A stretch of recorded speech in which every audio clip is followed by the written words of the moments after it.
ശിവമഹാപുരാണം ദ്വിതീയസ്കന്ധം 13-ാമത്തെ അധ്യായം 12-ാമത്തെ അധ്യായം ദ്വാദശോധ്യായം. പൂജാവിധൗ സാരാസാര വിചാര. ശിവലിംഗത്തോടെ ആരാധനയെ പറ്റിയെല്ലാം போன கிளாஸில் சொன்னோம். அது எப்படியெல்லாம் அது விதி, என்னென்ன லிங்கம் யார் யார் எப்படி எப்படி ஆராதிக்கணுங்கிறத இந்த அனுபாக சாப்டரில் சொல்கிறார். நாரதோவாச்சாம் பிரம்மன் பிரஜாபதே தாத தன்யஸ்துவம் சிவசக்ததீஹி ஏததேவ புனః சம்யக் ப்ரூஹி மே விஸ்தராத்விதே. பிரம்மன், நீங்கள் சிவனுடைய பாதத்தில் மனசு அர்ப்பிச்சவா, பாக்யவான். அதனால அந்த ஆராதனா கிரமத்தை நீங்கள் விவரமாக எங்களுக்கு சொல்லணும். இந்த சிவபாதத்தில் மனசு அர்ப்பிச்சதுனால சிவ ஆராதனை பற்றி சொல்றதுக்கு உங்களால் முடியும். நீங்கள் பாக்யவானாக்கும், அந்த பாக்கியம் எங்களுக்கும் கிடைக்கணும், எங்களுக்கும் சொல்லித்தாங்க. அப்படி நாரதர் கேட்க பிரம்மா சொல்றார், பிரம்மோவா ஜாயேகஸ்மின் சமயே தாத ரிஷீனாஹூய சர்வதா நிர்ஜராம்ச்சாபதம் பிரீத்யாம் சுபஜப் பத்மசம்பவா. ஏ புத்ரா, நான் தாமரையிலிருந்து வந்தேன். எல்லா இடத்திலிருந்து உள்ள முனிமாரை க்ஷணித்து வருத்தி அவளை இங்கே நான் வருத்துறேன். அதற்கப்புறம் நான் இந்த விஷயத்தை சொல்லுறேன். ஏன்னா அது விசேஷமான ஒரு காரியம், எல்லாரும் கேட்கணும் அப்படிங்கிறது பிரம்மதேவனுடைய தீர்மானம்.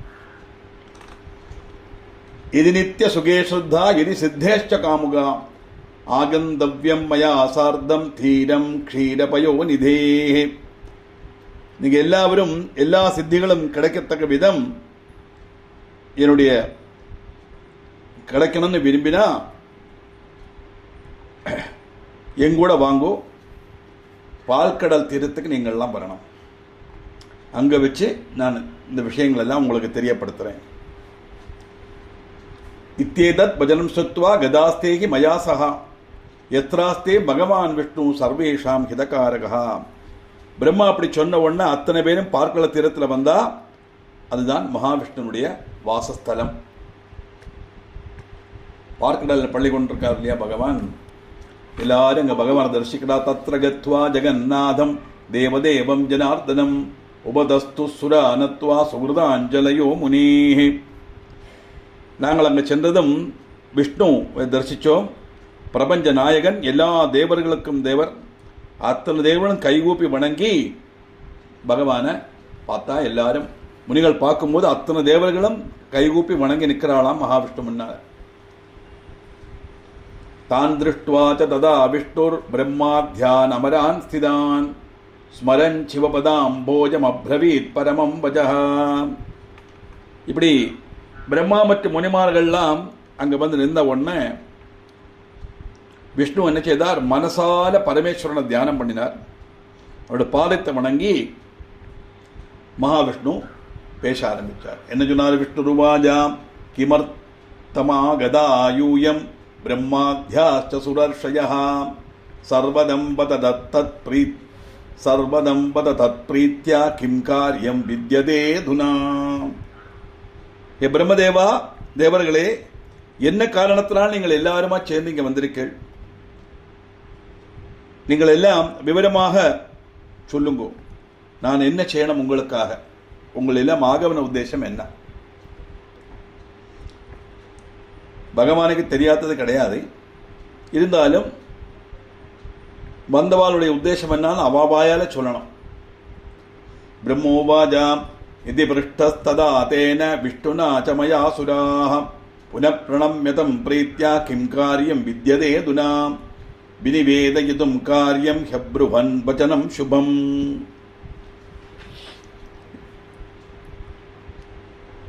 இப்படி விஷ்ணு சொன்னதும் தேவர்களும் முனிகளும் எல்லாம் அவரை வணங்கினா. அதற்கப்புறம் விவரமாக மதுரமான பாஷையில் நாங்கள் சொன்னோம். பிரம்மதேவன் என்ன சொன்னார், தேவர்கள் என்ன சொன்னா, தேவா ஊச்சுஹூ நித்யம் சேவா துகஸ்யைவ கார்யா துக்காபஹாரிணி இத்யேதத் வசனம் ஸ்ருத்வா பகவான் பக்தவத்சலः சாமரஸ்ய மம பிரீத்யா கிருபயா வாக்கியமப்ரவீத். தினந்தோறும் உள்ள கஷ்டங்களை தீர்க்க எந்த தெய்வத்தை ஆராதிக்கணும்? ஏன்னா சம்சாரங்கிறதே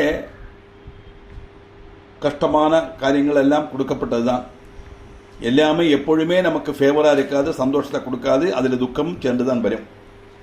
அப்படிப்பட்ட இந்த வாழ்க்கையில் தினந்தோறும் கஷ்டங்களை தீர்க்கறதுக்கு தினந்தோறும் எந்த தெய்வத்தை ஆராதிக்கணும்? இப்படி இத்யேதத் பஜனம் சுத்வா பகவான் பக்தவத்சலः சாமரஸ்ய மம பிரீத்யா கிருபயா வாக்கியமப்ரவீத். இது கேட்டதும் பக்தவத்சலான விஷ்ணு தன்னுடைய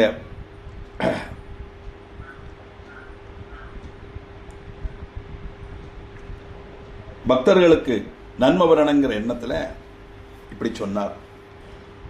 ஹே பகவானுவாஜாம் பிரம்மன் ஸ்ருணுசுரை சம்யக் ஸ்ருதம் ச பவதா புரா ததாபி கத்யதே துப்யம் தேவேப்யஸ்ச ததா புனஹ. நீங்கள் இந்த நேரத்தை கேட்டதுதான் மட்டுமல்ல, நீங்கள் பார்த்ததும் தான்.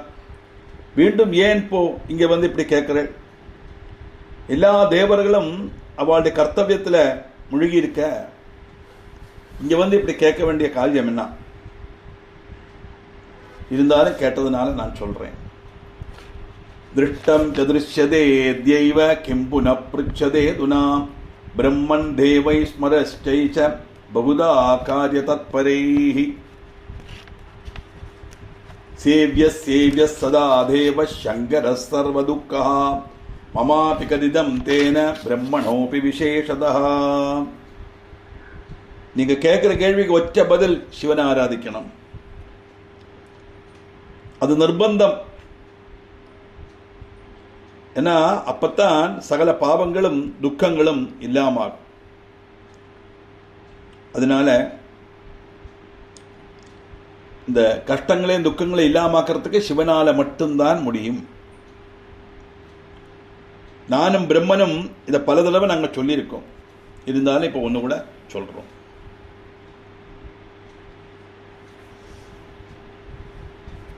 ஏன்னா இந்த சிவனையும் இந்த விஷயங்களும் எல்லாம் நிறைய இதுக்கு முன்னே நீங்கள் பார்த்துருக்க. பிரஸ்துதம் செய்வ திருஷ்டம் சர்வம் திருஷ்டாந்தம் அத்புதம் தாத்யம் ததர்ச்சனம் நெய்வ கதாபி சுகமிப்சுபிஹி. இதை கண்ணால பார்த்திருக்கள். ரோமாஞ்சம் உண்டாக்கப்பட்ட சம்பவங்கள் நீங்கள் பார்த்திருக்கள். அதெல்லாம் இருந்தாலும் நான் சொல்றேன். சந்தியஞ்ச தேவதேவசம் லிங்கமூர்த்திம் மகேஸ்வரம் தாரபுத்திரா சதைவைதே நஷ்டாஸ்தேவி சபாந்தவாக.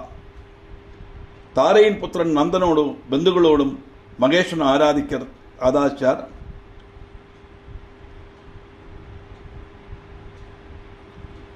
லிங்க ரூபத்தில்.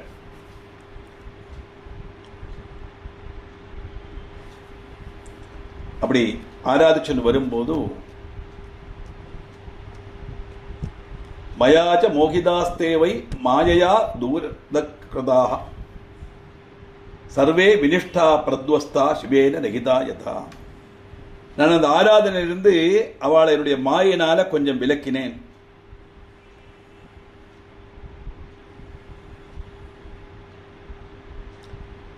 அப்படி அவர்கள் அந்த ஆராதனை நஷ்டப்பட்டதுனால அவர்கள் நசிக்கப்பட்டார்கள். காரணம், அவளுடைய ஆராதனை பூர்த்தியாகி அவளுக்கு அனுகிரகம் கிடைக்கப்படாது. நான் அசுர விற்த்திகள். அதனால நான் மாயினால் அப்படி செய்தேன். தஸ்மாத் சதா பூஜனீயோ லிங்கமூர்த்தி தரோஹரா சேவனீயோ விசேஷேன ஸ்ரத்தையா தேவசத்தமஹா. அதனால எல்லாரும் எப்போதுமே சிவலிங்கத்தை ஆராதிக்கணும். ஏதாவது ஒரு காரணவசால் இந்த ஆராதனை முடங்கினா அது நமக்கு கஷ்டத்தை தான் கொடுக்கும். கஷ்டங்கள் நீங்கிறதுக்கு என்ன இந்த தெய்வத்தை ஆராதிக்கணும் தானே கேள்விங்க. சதா சர்வநாழியும் சிவலிங்கத்தை ஆராதிக்கணும். எல்லா தெய்வங்களுக்கும் சுலபமான ஆராதனை ரீதியாக்கும் இந்த சிவலிங்க ஆராதனை. அது நீங்கள் பண்ணணும். சிவலிங்கார்ச்சனாதேவ தேவா தைத்யாஷ்ட சத்தமாக அகம் துவம் ச ததா பிரம்மன் கதம் தத் விஸ்மிருதம் துவயா. இந்த சிவாராதனை நானும் எல்லா ஜனங்களும் தேவர்களும் தைத்தியர்களும் நானும் நீங்களும் எல்லாம் இன்னைக்கு நிலைநிற்கிறதே இந்த சிவாராதனாலே தான். அப்படி இருக்கும்போது எப்படி நீங்கள் அதை மறந்தேன்? தினந்தோறும் உள்ள கஷ்டத்தை இல்லாமக்கிறதுக்கு யார் ஆராதிக்கணுங்கிற கேள்வியே வேண்டாமே. நீங்கள் எல்லாம் பார்த்தது தானே, உங்களுக்கு எல்லாம் தெரிஞ்சது தானே. தல்லிங்க மர்ச்சையே நித்தியம் ஏன கேனாபி ஹேதுனா தஸ்மாத் பிரம்மன் சுரசர்வ சர்வகாம பலேப்சையா. அதனால பிரம்மதேவா, லிங்க ரூபத்துள்ள சிவனை எல்லாரும் வழிபடணும். ஏதோ ஒரு விதத்தில் வழிபடுறதுனா எப்படி அப்படின்னா, அவாவாளுக்கு தகுந்த மாதிரி, அவாவாளுக்கு முடிஞ்ச மாதிரி, அவாவாளுடைய தர்மம் எப்படியோ அதை அனுசரிச்சு. இப்போ ஸ்ரீருத்ரன் சொல்லி சிவலிங்கத்தை ஆராதிக்கலாம். ஸ்ரீருத்ரன் தெரியலையா நமசிவாயா சொல்லி ஆராதிக்கலாம். தமிழ் நிறைய ஸ்தோத்திரங்கள் இருக்கு பரமேஸ்வரனை பற்றி. திருவாச்சகம் சொல்லலாம். என்னென்ன பகவான ஸ்தோத்திரமா உள்ளதுண்டோ அதெல்லாம் சொல்லி ஆராதிக்கலாம். அதனாலதான் ஓரோரோ விதத்தில் ஆராதிக்கலாம்.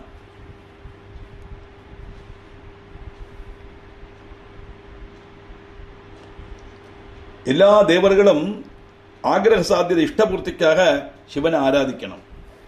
தேவர்களே சிவனை ஆராதிக்கும் போது நம்ம தேவர்கள் ஆராதிக்கும் போது சிவனை டைரக்ட் ஆராதிச்சா பொறுமை. அப்படின்னா மற்ற தேவர்கள் ஆராதிக்கண்டாமா அப்படிங்கிற ஒரு தோணல் வரலாம்.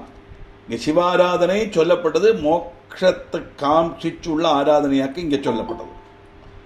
மற்ற தெய்வங்கள் எல்லாம் ஆராதிக்கிறதுக்கு சிவனை ஆராதிக்கலாம்னு சொன்னா இந்த ஆராதனையிலே நம்ம காமபக்தியும் காணிக்கலாம், நிஷ்காம பக்தியும் காமிக்கலாம். நிஷ்காம பக்தி மோட்சத்தை கொடுக்கும், காமபக்தி எல்லா ஆகிரகங்களை பூர்த்தி பண்ணி அந்த ஆகிரகங்களை உண்டாக்கி மறுபடியும் ஜென்மத்தை கொடுக்கும். இதுதான் வித்தியாசம். எப்படி பண்ணணும்? சாஹா நிஸ்தன் மகா சித்ரம் சாந்ததா சாஜமுகதா என் முகூர்த்தம் க்ஷணம் வாபி சிவம் நைவ சமர்ச்சயேத். ஒரு மணிக்கூரோ இல்லை ஒரு வினாடியோ சிவ தியானம் பண்ணினா போதும். அப்படி ஒரு மணிக்கூரோ ஒரு மினிட்டோ கூட சிவத்தியானம் இல்லாமல் இருந்தா அது பெரும் நஷ்டம்தான், அது அபூர்ணதை தான், அது களங்கத்தை உண்டாக்கும், மந்ததை உண்டாக்கும், சம்சயத்தை உண்டாக்கும். அதனால ஒரு வினாடி கூட சிவனை மறந்து உள்ளவது கூடாது. எப்பொழுதும் சதா சர்வநாடி பகவானை நினைச்சுட்டு இருக்கணும்னு தாத்பரியம். அதுக்கு சொல்றார், பவபக்தி பராயம் ச பவ பிரணத சேதசா பவ சம்ஸ்மரணாயே ச நதே துக்கஸ்ய வாஜனாக. யாதொருவன் சிவாராதனில் எப்போதும் இருக்கிறானோ, அவருடைய பக்தனாக இருக்கானோ, அவனுக்கு இந்த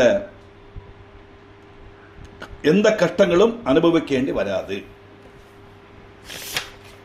அப்படின்னா சிவங்கோலுக்கு போட சிவாராதனை பண்ணப்பட்டெல்லாம் கஷ்டப்படாமல் இருக்கலாம். அப்ப என்ன இப்படி சொல்றதுக்கு என்ன அர்த்தம்? கஷ்டங்கள் துக்கங்கள் எல்லாம் நம்முடைய பாபத்தினுடைய பலம். அது எப்ப நமக்கு வருமோ அப்ப வரத்தான் செய்யும். சதா சர்வநாளி சிவாராதனை மூழ்கி இருக்கிறவனுக்கு எந்த கஷ்டமும் வராதுன்னு சொன்னா இந்த கஷ்டங்கள் ஒன்றும் ஒரு பொருட்டாக அவன் மதிக்க மாட்டான். அந்த கஷ்டத்தை ஓவர் கம் பண்றதுக்குள்ள சக்தி அவனுக்கு கிடைக்கும் சிவாராதனையில. சிவாராதனை மூழ்கி இருக்கும் போது எந்த கஷ்டமான வரட்டுமே, கஷ்டம் வந்து இந்த கஷ்டம் வந்து வரட்டும் அப்படிங்கிற ஒரு தோணல்ல அதை எதிர்கொள்ளறதுக்குள்ள ஒரு மனப்பக்குவதை நமக்கு கிடைக்கும். அந்த ஒரு மனசு கிடைக்கிறதுக்கு நமக்கு சிவாராதனை உதவுங்கிறது தான் தாத்பரியம். அதனால பவனானி மனோஜானி மனோஜாபரணாஸ்திரியா தனஞ்ச துஷ்டி பர்யந்தம் புத்திரபௌத்ராதி சந்ததி ஆரோக்கியம் ச சரீரம் ச பிரதிஷ்டாம் சாப்யலௌகிகீம் ஏவாஞ்சந்தி மகாபாகா சுகம் வா த்ரிதிசாலயாம் அந்தே முக்திபலம் செய்வ பக்திம் வா பரமேஷுது பூர்வ புண்ணியாதிரேகேண தேர்ச்சயந்தி சதா சிவம். 3 ஸ்லோகத்துல சிவாராதனுடைய பலனை சொல்றார் மகாவிஷ்ணு. யாதொருவன் எல்லா சங்கடங்களும் யாதொருவனுக்கு எல்லா சுகங்களும் சுகம் சொன்னால் நல்ல வீடு, நல்ல அழகான மனைவி, அழகான கணவன், ஆபரணங்கள், சம்பத்து, புத்திர பௌத்திராதிகள், ஆரோக்கியம், நல்ல சரீரம், உயர்ந்த பதவி, சொர்க்கிய சுகங்கள், അതെല്ലാം കഴിഞ്ഞ് കടേശ്വര മോക്ഷപ്രാപ്തി എല്ലാം ആര് ആശിക്கிறாளோ അവൻ ശിവാരാധന ചെയ്ത് യഥാപത ശിവാനെ വഴിപെട്ടാൽ പുണ്യങ്ങളും സമ്പാദിച്ച് അതുവഴി എല്ലാവற்றையும் അവൻ അടയലാം. முதல்ல சொன்னது அம்பட்டும் புக்தி, லௌகிக ஜீவிதத்தில் நமக்கு தேவையானது நல்ல வீடு, நிறைய ஆபரணங்கள், நிறைய சம்பத்து, அழகான மனைவி, அழகான கணவன். இந்த அழகுங்கிறது சரீரமான அழகல்ல, நமக்கு எல்லா விதத்திலையும் சந்தோஷத்தை கொடுக்கப்பட்ட துணைவியார், எல்லா விதத்திலையும் நம்மளை சம்ரட்சிக்கக்கூடிய கணவன், புத்திர பௌத்திராதிகள், வம்சாபிவிருத்தி, இதெல்லாம் எல்லாருமே ஆகிரகிக்கப்பட்ட ஒரு காரியம் தானே இல்லையா? அதே மாதிரி நல்ல ஆரோக்கியமான சரீரம், நீண்ட ஆயஸ், உயர்ந்த பதவி, இதெல்லாம் நமக்கு ஜீவிதத்தில் அவசியமான கடகங்கள் தான். இதெல்லாம் ஆகிரகிக்கப்பட்டவா பரமேஸ்வரனை தியானம் பண்ணணும். அது மட்டுமல்ல, அதெல்லாம் வாட்ஸ்அப்பில் வருது. எல்லா புண்ணியங்களும் சாதிச்சு அவன் அது வழி எல்லாத்தையும் அடையலாம். என்னென்ன ஆகிரகிக்கிறானோ அதெல்லாம் அடையலாம். மட்டுமல்ல, அந்த அந்தே மோட்சம் அப்படின்னு சொன்னா கடைசியில் மோட்ச பிராப்தி வரை அவனுக்கு லட்சியமாகும். அப்ப புக்தி முக்தி ரெண்டுமே கிடைக்கும். இகலோகத்திலையும் சரி பரலோகத்திலையும் சரி எல்லா விதமான சுகங்களும் கடைசியில் அவனுக்கு மோட்சம்னு சொல்லியாச்சானா இந்த எல்லாத்தையும் அனுபவிக்கிற பாக்கியம் கொடுத்து அந்த அனுபவத்தோட அதுல போருங்கிற எண்ணம் வந்து சம்சார விச்சத்தி வந்து மோகங்கள் எல்லாம் கிழிச்சு மோகக்ஷயமான மோட்சங்கிற அந்த பதவி அவனுக்கு கிடைக்கும் தாற்பயம். ஒருவேளை ஒரு ஜென்மத்தில் கிடைக்கணுங்கிறது கிடையாது. இந்த ஜென்மத்தில் சிவாராதனை பண்ணினோம், எனக்கு மோட்சம் கிடைக்கலை, மறுபடியும் வருமா வராதா இப்படின்னா சந்தேகம் நிறைய வரும். இந்த வாட்ஸ்அப்பில் ஒரு ஆள் இதைத்தான் கேட்டான். நிறைய பேர் சொல்றாள், இந்த ஜென்மத்தில் கணவன் மனைவியா இருந்தா கணவன் மனைவியை கஷ்டப்படுத்தினா அடுத்த ஜென்மத்தில் அவன் கணவன் ஆயிட்டு இவள் மனைவி ஆயிட்டும், இவள் கணவன் ஆயிட்டு அவன் மனைவி ஆயிட்டும் வருவாளா? இதெல்லாம் சும்மா கதைகளா சொல்றாளே ஒழிய ஆறு எப்படி வராங்கிறதெல்லாம் சொல்ல முடியாது. ஏன்னா அவளுடைய பாப புண்ணியத்துடைய பலம் அனுசரிச்சுத்தான் அடுத்த ஜென்மம் கிடைக்குங்கிறது இருக்கும்போது அது எப்படி வரும்னு சொல்ல முடியாது. வராதுன்னு சொல்லலை, வரும்னு நம்மால சொல்ல முடியாது. எந்த ஜென்மம் வந்தான்னா எப்படி வந்தான்னா, இந்த ஜென்மத்தில் மோட்சம் கிடைக்கல, இனி ஒரு ஜென்மம் நல்லதா இருக்கணும்னு சொன்னானா இந்த ஜென்மத்திலேயே நன்மையை செய்யணும், நல்ல விஷயங்களை செய்யணும். ஈஸ்வராராதனில் இருந்துட்டு முடிஞ்ச அளவுக்கு மற்றொருவாளுக்கு உபகாரம் பண்ணி, உபகாரம் பண்ணாட்டாலும் தேமையான இருந்து உபதிரவம் பண்ணாம, அதே ஒரு பெரிய உபகாரம். இப்படி ஆராதனை பண்ணிட்டு வரும்போது அவனுக்கு நிச்சயம் நல்ல ஒரு பிறவி கிடைக்கும், இல்லையானா மோட்ச பிராப்தியும் கிடைக்கிறதுக்குள்ள சான்ஸ் உண்டு. ஏன் மோட்சம் கிடைக்குன்னு டைரக்டா சொல்லலைன்னா மோகக்ஷயம் உண்டானத்தை மோட்சம் கிடைக்கணும் ரிஷிகளுக்கு நன்னா தெரியும். அதனால மோட்சம் கிடைக்கணுமா வேண்டாமங்கிறது நாம தீர்மானிக்கணும். நாம அதை தீர்மானிச்சா தான் நமக்கு கிடைக்கும் தாற்பயம். அதனால யோர்ச்சையே லிங்கம் வை நித்தியம் பக்தி பாராயணா தஸ்ய வை சபலா சித்திர் நச பாபை பிரயுச்சதே. தினந்தோறும் சிவாராதனைக்கு எல்லா காரியத்திலும் விஜயம் கிட்டும், மற்றுள்ள பாபத்தினுடைய பலம் அவனை ஒட்டும் தீண்டாது. பாபத்தினுடைய பலத்தினால வரப்பட்ட கஷ்டங்களை அப்படியே மலை போல வரப்பட்டது மஞ்சு போல போச்சுன்னு சொல்லுவா இல்லையா? அதோடு காடினம் இருக்கத்தான் சேருது, பெயின் கில்லர் மாதிரி நினைச்சுங்களேன். ஆனா அந்த சிவாராதனை மூழ்கி இருக்கப்பட்டவனுக்கு இந்த கஷ்டங்கள் எல்லாம் ஒரு கஷ்டமா தோணாது, ஒரு நஷ்டம் வந்தா நஷ்டமா தோணாது, ஒரு பிரிவு வந்தா அது பிரிவா தோணாது. பிரிவுதான் வரும், என்ன செய்யும்? அதை ஓவர் கம் பண்றதுக்குள்ள சக்தி அவனுக்கு கிடைக்கும் தாற்பயம். இப்படி விஷ்ணு சொன்னதும் பிரம்மோவாச்சா இத்யுக்தாச்ச ததா அதேவா பிரணிபத்ய ஹரிம் ஸ்வயம் லிங்கானி பிரார்த்தயாமாசு சர்வகாமாப்தயே நிருணாம். பக்தியோட விஷ்ணு எல்லாரும் வணங்கினா, பிரார்த்தனை பண்ணினா, எல்லாரும் நன்மையும் விஜயம் உண்டாக வேண்டும் அப்படின்னு அருள் புரியணும் சொல்லி பகவான் கிட்ட அவ பிரார்த்திச்சு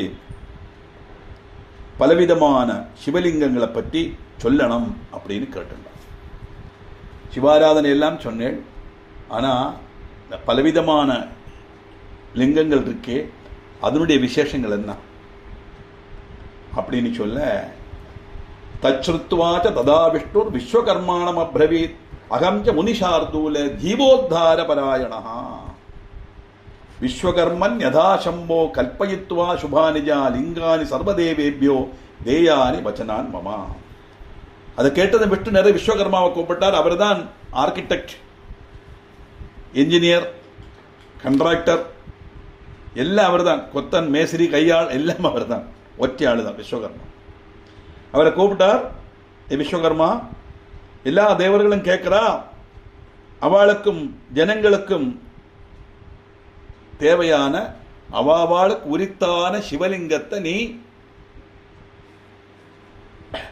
தயார் பண்ணி கொடு. இப்படி சொல்லதை கேட்ட உடனே விஸ்வகர்மா பகவானுடைய ஆజ్ఞப்படி ஒரு சிவலிங்கம் செய்து தேவர்களுக்கு ஆராதிக்க கொடுக்கணும் அப்படின்னு தீர்மானிச்சார். லிங்கானி கல்பயித்வைமம் அதிகாரானுரூபதா விஸ்வகர்மா ததவு தேபியோ நியோகான் மம வாஹரேஹே. அப்படி விஸ்வகர்மா ஒரு சிவலிங்கத்தை தயார்படுத்தி எடுத்ததும் என்னுடைய விட்டனுடைய ஆக்கை அனுசரித்து அதை தேவர்களுக்கு கொடுத்தார். எப்படி? ததேவ கதையா மத்திய சூயதா மிருஷசத்தமா பத்மராகமயம் சக்ரோ ஹைமம் விஸ்ரவசஸ்துதா. பலவிதமான லிங்கங்களை உண்டே, அதை பற்றி சொல்லுங்கன்னு சொன்ன உடனே என்னென்ன லிங்கங்கள் என்னென்ன ரீதியில உண்டோ, எந்தெந்த வஸ்துக்களினால உண்டாக்கப்பட்டதோ அந்த லிங்கங்கள் எல்லாம் உண்டாக்கி ஓரோருத்தாளுக்கு ஓரோ மாதிரி கொடுத்தார். முனிகர்களே, நான் சொல்றேன் கேட்டுங்கோ, கவனமாக கேட்கணும். இந்திரனுக்கு மாணிக்கத்தில் உண்டாக்கின சிவலிங்கத்தை கொடுத்தார். குபேரனுக்கோ சொர்ணத்தில் உண்டாக்கின சிவத்தை ஹைமம் விஸ்ரவசஸ்துதா. குபேரனுக்கு ஹைமம்னா சொர்ணம். பீதம் மணிமயம் தர்மோ வருண ஷியாமளம் சிவம் இந்திரம் நீலமயம் விஷ்ணுர் பிரம்மா ஹேமமயம் ததா. பீதம் மணிமயம் தர்மோ, தர்மராஜர்னா யமதர்மன். அவருக்கு புஷ்யராகம் டோபாஸ் அப்படின்னு சொல்லுவார். TOPAS topaz. புஷ்யராகத்தில் கொடுத்தார். வருணனுக்கு ஷாமளம் சிவம், கருத்த கல்லில். இந்திரநீலமயம் விஷ்ணு, விஷ்ணுவுக்கு நீலக்கல்லில் ஒரு லிங்கமும். பிரம்மா ஹேமமயம் ததா, பிரம்மாவுக்கு சொர்ண நிறத்தில் உள்ள சிவலிங்கத்தையும் கொடுத்தார். விஸ்வே தேவஸ்ததா ஆரோப்பியம் வசவச்ச ததைவஜா ஆரகூடமயம் வாபி பார்த்திவம் யஸ்வினோ முனி. லக்ஷ்மீஷ்ச ஸ்பாடிகம் தேவி யாதித்யாஸ்தாம்ர நிர்மிதம் மௌக்திகம் சோமராஜோ வை வஜ்ரலிங்கம் விபாவசுஹு. விஸ்வதேவர்கள் வாஸ்து புருஷனுக்கெல்லாம் வெள்ளியில லிங்கத்தை எடுத்து கொடுத்தார். அஸ்வினி குமாரன்மார்க்கு பித்தளையில உள்ள லிங்கம். லக்ஷ்மி தேவிக்கு ஒரு ஸ்படிக லிங்கத்தை உண்டாக்கி கொடுத்தார். சூரியனுக்கு செம்பில் உண்டாக்கின லிங்கம். சந்திரனுக்கு ரத்தினங்கள் பதிச்ச லிங்கம். அக்னிக்கு முத்து மணிகள் எல்லாம் பதிச்ச லிங்கம். மற்ற ரத்தினங்கள், இது முத்து மணிகள். ரத்தினம்னா எல்லாம் டைமண்டா இருக்கும், முத்து மணிகள்னா பெர்ல்ஸ். மிருண்மயம் சைவ விப்ரேந்திரா விப்ரபத்னியஸ்ததைவஜா சாந்தனம் சமயோ நாகப் பிரபாளமயமாதராது. பூலோகத்தில் பிராமணர்களுக்கும் பிராமண பத்னிகளுக்கும் ஆராதிக்கிறதுக்கு மண்ணு கொண்டுள்ள ஒரு சிவலிங்கத்தையும்,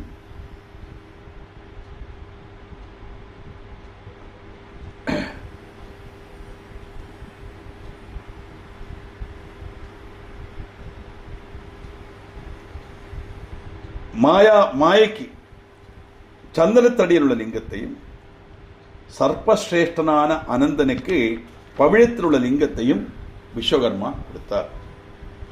இப்போ இந்த ரீதியிலேயாக்கும் ஒவ்வொரு தேவர்களும் சிவனை ஆராதிக்கிறான்னு தாற்பயம். அவ ஆராதிக்கப்பட்ட லிங்க எந்தெந்த வஸ்துல உண்டாக்கினதுங்கிறதையாக்கும் விஷ்ணு சொல்றார்.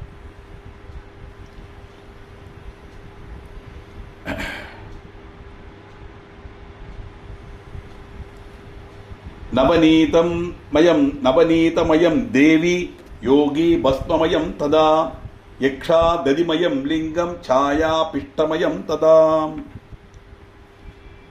தேவிக்கு வெண்ண கொண்டுள்ள ஒரு லிங்கத்தையும் யோகிகளுக்கெல்லாம் சாம்பல்ல உண்டாக்கின தெய்வமும் சிவலிங்கமும், யக்ஷர்களுக்கு தயிரில் உண்டாக்கின லிங்கமும், ಛಾಯಾ தேவிக்கு அவல் கொண்டுள்ள லிங்கத்தையும் அவர்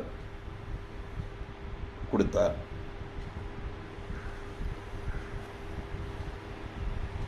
ஏவம் விதானித்லா சிவலிங்கம் ச பிரம்மாணி ரத்னம் பூஜயிதி த்ருவம் பாரதம் பார்த்திவம் பாண சமர்ச்சதி பரே சிவ பரே விவாம்.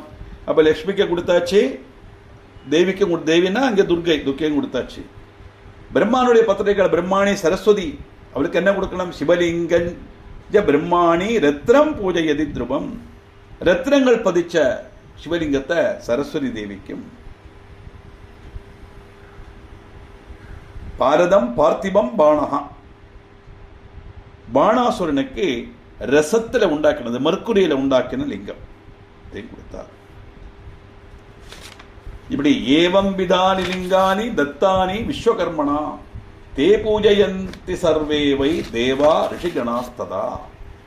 இந்த மாதிரி விஸ்வகர்மா சிவலிங்கத்தை எல்லாம் செய்து தேவர்களுக்கு கொடுக்க எல்லாரும் அதை ஆராதிக்க தொடங்கினாக. அந்த ஆராதனுடைய பலம் என்ன, எப்படி கிடைச்சது? விஷ்ணு தத்வா சலிங்கானி தேவேப்யோ ஹித காம்யயா பூஜா விதிம் சமாஜஷ்ட பிரம்மணே மே பினாகினஹா. இந்த ஆராதனையில பலம் கிட்டும், எல்லாரும் லிங்கத்தை கொடுத்துட்டு அதை எப்படி ஆராதிக்கணும்னு விஷ்ணு விளக்கமா சொன்னார். ஏன்னா தினந்தோறும் உள்ள கஷ்டங்களை நீக்க யார் ஆராதிக்கணும்? இது சிவன் ஆராதிக்கணும். உங்களுக்கு தெரிஞ்ச விஷயம் தான் இருந்தாலும் சொல்றேன்னு சொல்லி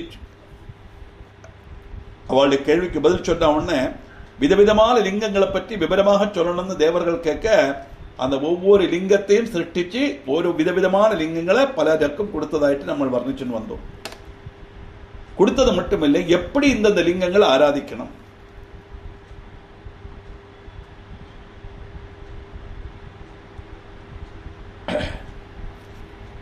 தச்சுத்வா தனந்தஸ்ய பிரம்மாஹம் தேவசத்தமகி ஆகச்சம் சுகம் தாம ஹர்ஷ நிர்பர மானசாக. சிவலிங்கம் கிடைச்சதே சந்தோஷம். அது கிடைச்சது மட்டுமல்ல, எப்படி ஆராதிக்கணும் நான் சொல்றேன்னு சொன்ன இன்னும் அதிகம் சந்தோஷப்பட்டாலாம் தேவர்களும் பிரம்மதேவனும் எல்லாம். தத்ராகத்த ரிஷீன் சர்வான் தேவாம்ச அகம் ததா முனே சிவபூஜா விதிம் சம்யக் சம்யக் சம்யக் அப்ருவம் சகலேஷ்டதம்.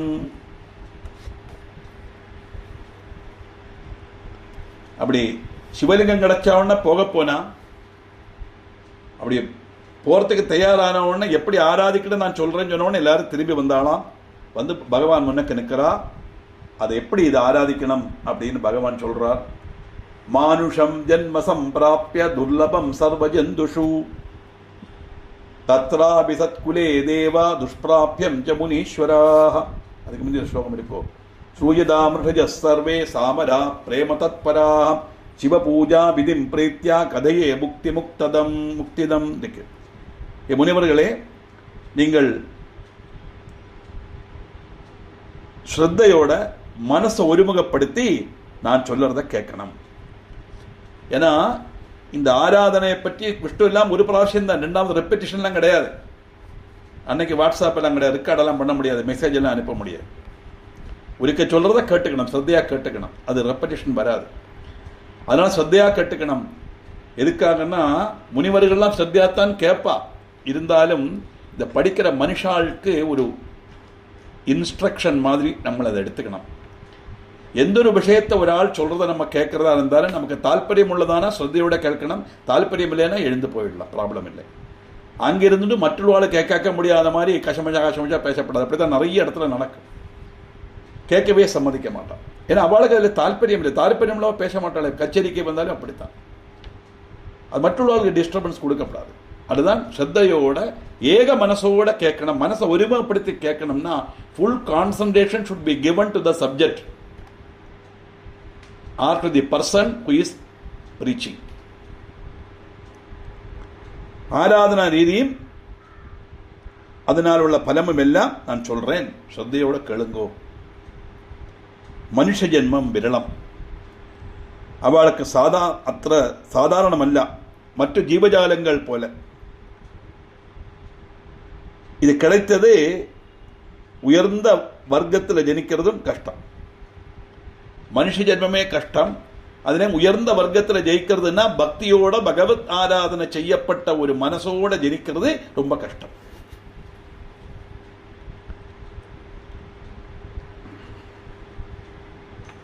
அது மட்டுமல்ல, அவ்யங்கம் சைவ விப்ரேஷு சாச்சாரேஷு சுபுண்யதः சிவ சந்தோஷகேதோச்ச கர்மஸ்வோக்தம் சமாச்சரே. நல்ல ஒரு பிராமணனோட பழகிறது அந்த சந்தர்ப்பம் கிடைக்கிறது பூர்வ ஜென்ம சுகிருதத்தினால மட்டும்தான் கிடைக்கும். அப்படிப்பட்ட பூர்வ ஜென்மம் சுகிருதம் அடைஞ்சு நல்ல பிராமணா இருக்கப்பட்டவன் கூட சேர்றதுக்கும் சுகிருதம் செய்யணும். அப்படி ஒரு பிராமணனோட சேர்ந்து சிவாராதனை செய்யறது ரொம்ப விசேஷம். எதுக்காக அப்படி சொல்றாருன்னா, எந்த ஒரு காரியத்தையும் விஷயம் தெரிஞ்சவா சொல்லி அவா மூலமா தெரிஞ்சுண்டு அந்த நம்ம செய்தா பர்ஃபெக்டா இருக்கும். அதுக்குதான் எல்லாத்துக்கும் ஒரு குரு வேணும்னு சொல்றோம் இல்லையா. அதனால சுகிருதம் செய்த ஒரு நல்ல படிச்ச பிராமணனா ஒரு ஆளை செலக்ட் பண்ணி அவங்க கூட சேர்ந்து அந்த ஆராதனையை மனசிலாக்கி நீங்கள் செய்யணும். அது செய்யணுமானா அந்த செய்யப்பட்டவனு சுகிருதம் செய்திருக்கணும். ஏன்னா சுகிருதம் செய்தாத்தான் உயர்ந்த ஜென்மம் கிடைக்கும்னு சொல்றாரு இல்லையா. உயர்ந்த ஜென்மனா பக்தியோட உள்ள ஒரு ஜென்மம் அர்த்தம்.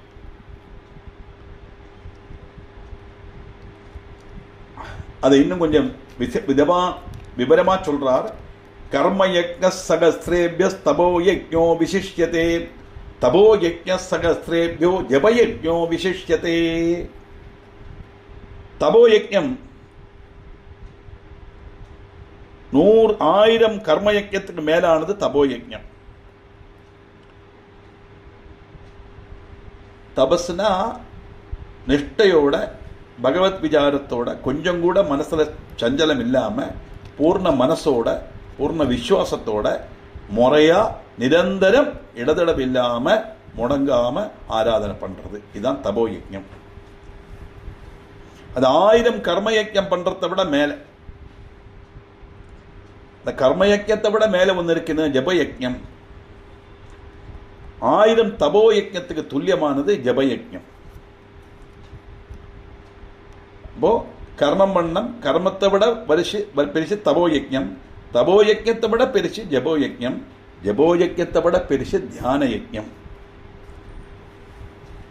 தியான யஜ்ஞாத் பரம் நாஸ்தி தியானம் ஞானஸ்ய சாதனம் எதஸ் சமரசம் ஸ்ரேஷ்டம் யோகி தியானேன பஷ்யதி. தியான யஜ்ஞத்தை போல வேற ஒரு யஜ்ஞம் நமக்கு சொல்ல முடியாது. ஏன்னா தியானம் ஞானத்துக்குள்ள வழி. இப்ப கர்ம யஜ்ஞம் பண்ணும்போது நம்ம நிச்சயமா பலேச்சையோட தான் பண்ணுவோம்.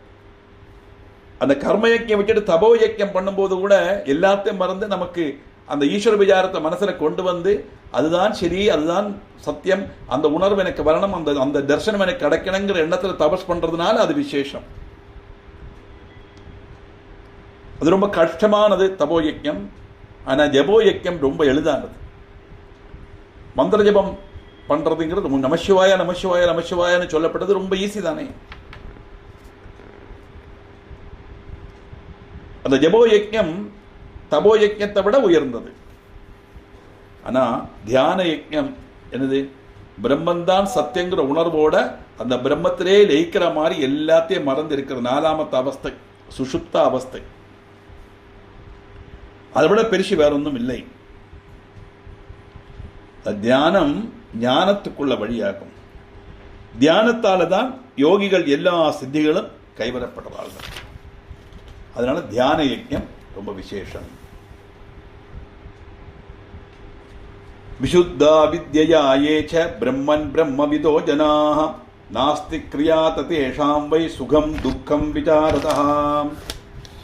சிவத்தியானம் செய்யக்கூடிய ஹிருதய கமலத்தில் சிவன் வசிப்பர். அப்படிப்பட்ட நல்ல பாண்டித்யம் உள்ள ஆளாக இருப்பாவா. அப்படி அவளுக்கு எதுவும் வேற எதுவும் செய்ய வேண்டிய தேவையில்லை. அதனால பார்த்தா பெரிய பெரிய தபவைக்குமார் சன்னியாசிமாரெல்லாம் கோவிலுக்கு போய் ஆராதனை பண்ற ஒன்றும் செய்ய மாட்டான். அவன் அந்த ஸ்டேஜெல்லாம் கடந்து தியானத்தில் இருக்கப்பட்டவன். இந்த க்ஷேத்திர தரிசனம், ஆராதனை, நாமஜபம் இதெல்லாம் அந்த அந்த ஸ்திதியில் எத்துறதுக்குள்ள முதல் படிகளாக்கு. ஆனா இவாள் அதெல்லாம் கழிச்சு சிவத்தியானத்தில் மூழ்கி இருக்கப்பட்டவாளுக்கு இதொன்னும் தேவையில்லை. ஏன்னா விசுத்தா வித்யாயேச்ச பிரம்மன் பிரம்மவிதோ ஜனாஹ நாஸ்தி கிரியாஜதேஷாம் வை சுகம் துக்கம் விசாரதா தர்மா தர்மோ ஜபோ ஹோமோ தியானம் தியான விதிஸ்ததா சர்வதா நிர்வகாராஸ்தே வித்யாஜ ததா ஸ்ததா ததாமராக. யாதனுடைய புத்தி பரம சிவ தத்துவத்தில் நினைச்சு அது கூட அதை தெரிஞ்சுக்கிறதோ, பரம சிவ தத்துவம்னா பிரம்மன் தான் சத்தியங்கள் உணர்வு, அப்படித்தான் ஏதோ பெருசுன்னு நினைச்சுக்க வேண்டாம். சிவம்னா மங்களம். சிவானந்தர கல்யாணத்தினால சிவ தத்துவம். இதை பிரம்மபுராணம் எடுத்தா பிரம்ம தத்துவம், விநாயக புராணம் எடுத்தா விநாயக தத்துவம், ஸ்கந்த புராணம் எடுத்தா ஸ்கந்த தத்துவம். தத்துவம்னா என்னது? சத்தியமான வஸ்து என்னது? தத்துவம் அசி தது துவம் அசி தத்துவம் அசி அகம் பிரம்மாஸ்மி பிரம்மைவ சத்தியம். எல்லாம் ஒரே அர்த்தத்தை தான் கொள்றோம். ஒண்ணுதான் உண்டு, அதுதான் பிரம்மம், அதை விட வேற ஒன்றும் கிடையாதுன்னு தாற்பயம். அப்படிப்பட்ட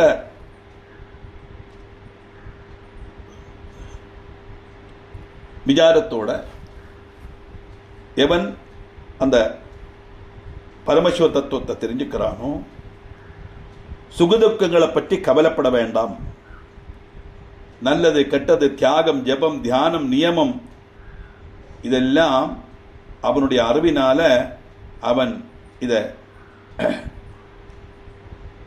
கடந்த மாதிரி உள்ள விஷயங்கள்ல இருந்து விட்டுவிடும். லௌகிகமான விஷயங்கள்ல இருந்து அவன் விடுபடுவன். அதனால்தான் தியான யஜ்ஞம் மோட்சத்துக்குள்ள வழி, ஞானத்துக்குள்ள வழின்னு தாற்பயம். அப்படி இருக்கும்போதோ அவனுக்கு இந்த வஸ்துக்களுமாയിട്ടുള്ള ലൗകികமான விஷயமாയിട്ടുള്ള ஒரு ரிலேஷன், ஒரு இடபடல் அவனுக்கு இருக்காது. ஏன்னா பிரம்மன் தான் சத்தியங்கிற வரும்போது அவன் லௌகிகத்திலிருந்து வெளியில வந்துருவன் தாற்பயம். அப்படி சிவத்தியானத்தில் இருக்கப்பட்டவன் இதிலிருந்து விடுபடுவன் அப்படின்னு சொன்னா நாள்பட நம்ம பகவானை தியானிக்கும் போது முழிச்சு முடியலைன்னா ஒரு நாளைக்கு ஒரு 2 நிமிஷம், இந்த 2 நிமிஷம் நம்ம தியானம் பண்ணி அப்படியே எல்லாத்தையும் மறந்து கண்ணை மூடின்னு நமசிவாயா ஜெபிச்சுண்டு அந்த சிவனுடைய ரூபமோ சிவலிங்கத்தையோ மனசுல தியானிச்சுட்டு இருந்தோம்னா நாள்பட அந்த லிங்கம் நம்ம மனசுல தெளிஞ்சு வரும். அந்த 2 மினிட்டுங்கிறது 2 மணிக்கூர் வரை தியானம் பண்ணிடுவோம் நாள்பட. அப்படி வரத்த என்னன்னா அதிலேயே லயிச்சிருக்கிறதுனால மற்ற விஷயங்கள்ல நமக்கு ஆசக்தி குறைஞ்சிரும் தாற்பயம். அப்படி தியானத்தில் இருக்கிறதுனால தான் அபிராமி பட்டர் வந்து பௌர்ணமின்னு சொன்னார் அமாவாசைய.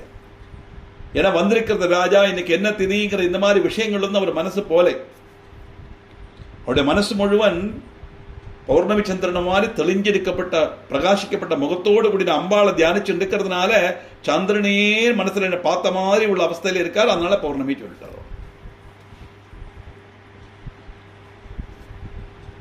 அதனால என்னது? பரானந்த கரம் லிங்கம் விசுத்தம் சிவமக்ஷரம் நிஷ்களம் சர்வகம் ஞேயம் யோகினாம் ஹிருதி சம்ஸ்திதம். தேவர்களே, சிவலிங்கம் பெரிய அனுகிரகத்தை கொடுக்கக்கூடியது. அது நன்மையும் மங்களத்தையும் சாஸ்வதமும் எல்லாம் பிரகிருதியில முழுவதும் நிறைஞ்சதும் களங்கமில்லாததும் யோகிகளுடைய ஹிருதயத்தில் குடிகொள்ளப்பட்டதும் ஆக்கும் இந்த சிவலிங்கம். அதனால நீங்கள் எப்படி அதை தியானம் பண்ண? லிங்கம் து த்விவிதம் புரோக்தம் பாஹ்யம் ஆபியந்தரம் துஜாஹ பாஹ்யம் ஸ்தூலம் சமுத்திஷ்டம் சூக்ஷ்மம் ஆபியந்தரம் மதம். இப்ப நான் உங்களுக்கு தந்தேனே இதெல்லாம் ஸ்தூல லிங்கங்கள். രണ്ട് വിധமான ലിംഗങ്ങളുണ്ട്. ഒന്ന് സൂക്ഷ്മലിംഗം, ഒന്ന് സ്ഥൂലലിംഗം. ஸ்தூலலிங்கம்னா கண்ணால பார்க்கக்கூடியது, வெளியில வச்சு ஆராதிக்கக்கூடியது ஸ்தூலலிங்கம். ஆனா இது பாஹ்யலிங்கம், பாஹ்ய ஆராதனை, வெளியில் உள்ள ஆராதனை. ஒரு லிங்கத்தை வச்சு நாமஜபம் பண்ணி அதுக்கு அர்ச்சனை பண்ணி அபிஷேகம் பண்ணி பூஜை பண்ணி ஆராதிக்கிறோமே, அதெல்லாம் பாஹ்ய ஆராதனை.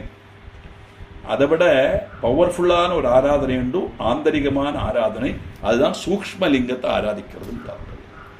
சூக்ஷ்மம்னா லிங்கம் கூட ஒரு ரூபம் தானே, அந்த ரூபமும் இல்லாம ஒரு ஜோதி பிழம்பு மாதிரி மனசுல தியானிச்சுண்டு அந்த சக்தியை தியானம் பண்றது, அது ஆந்தரிகமான ஆராதனை.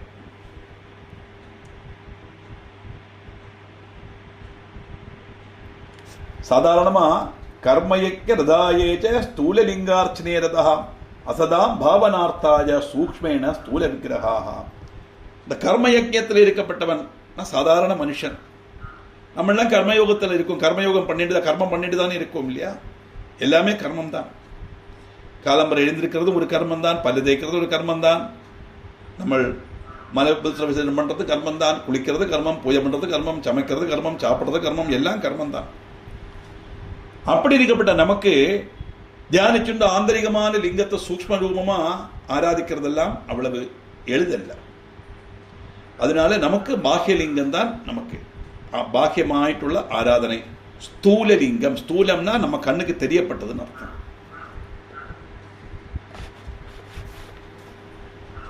ஆனா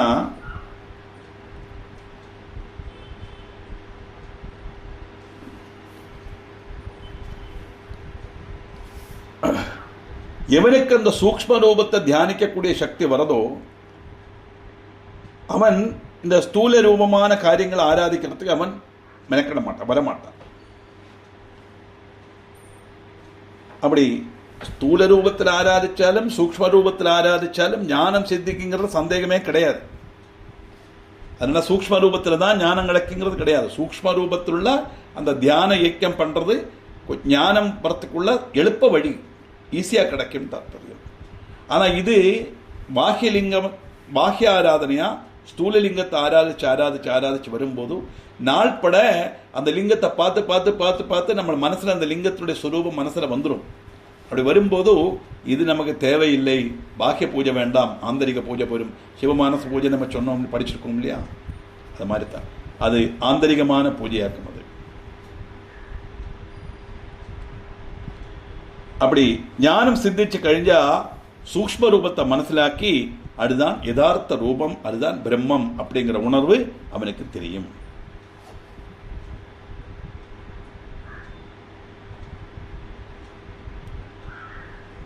அப்புறம்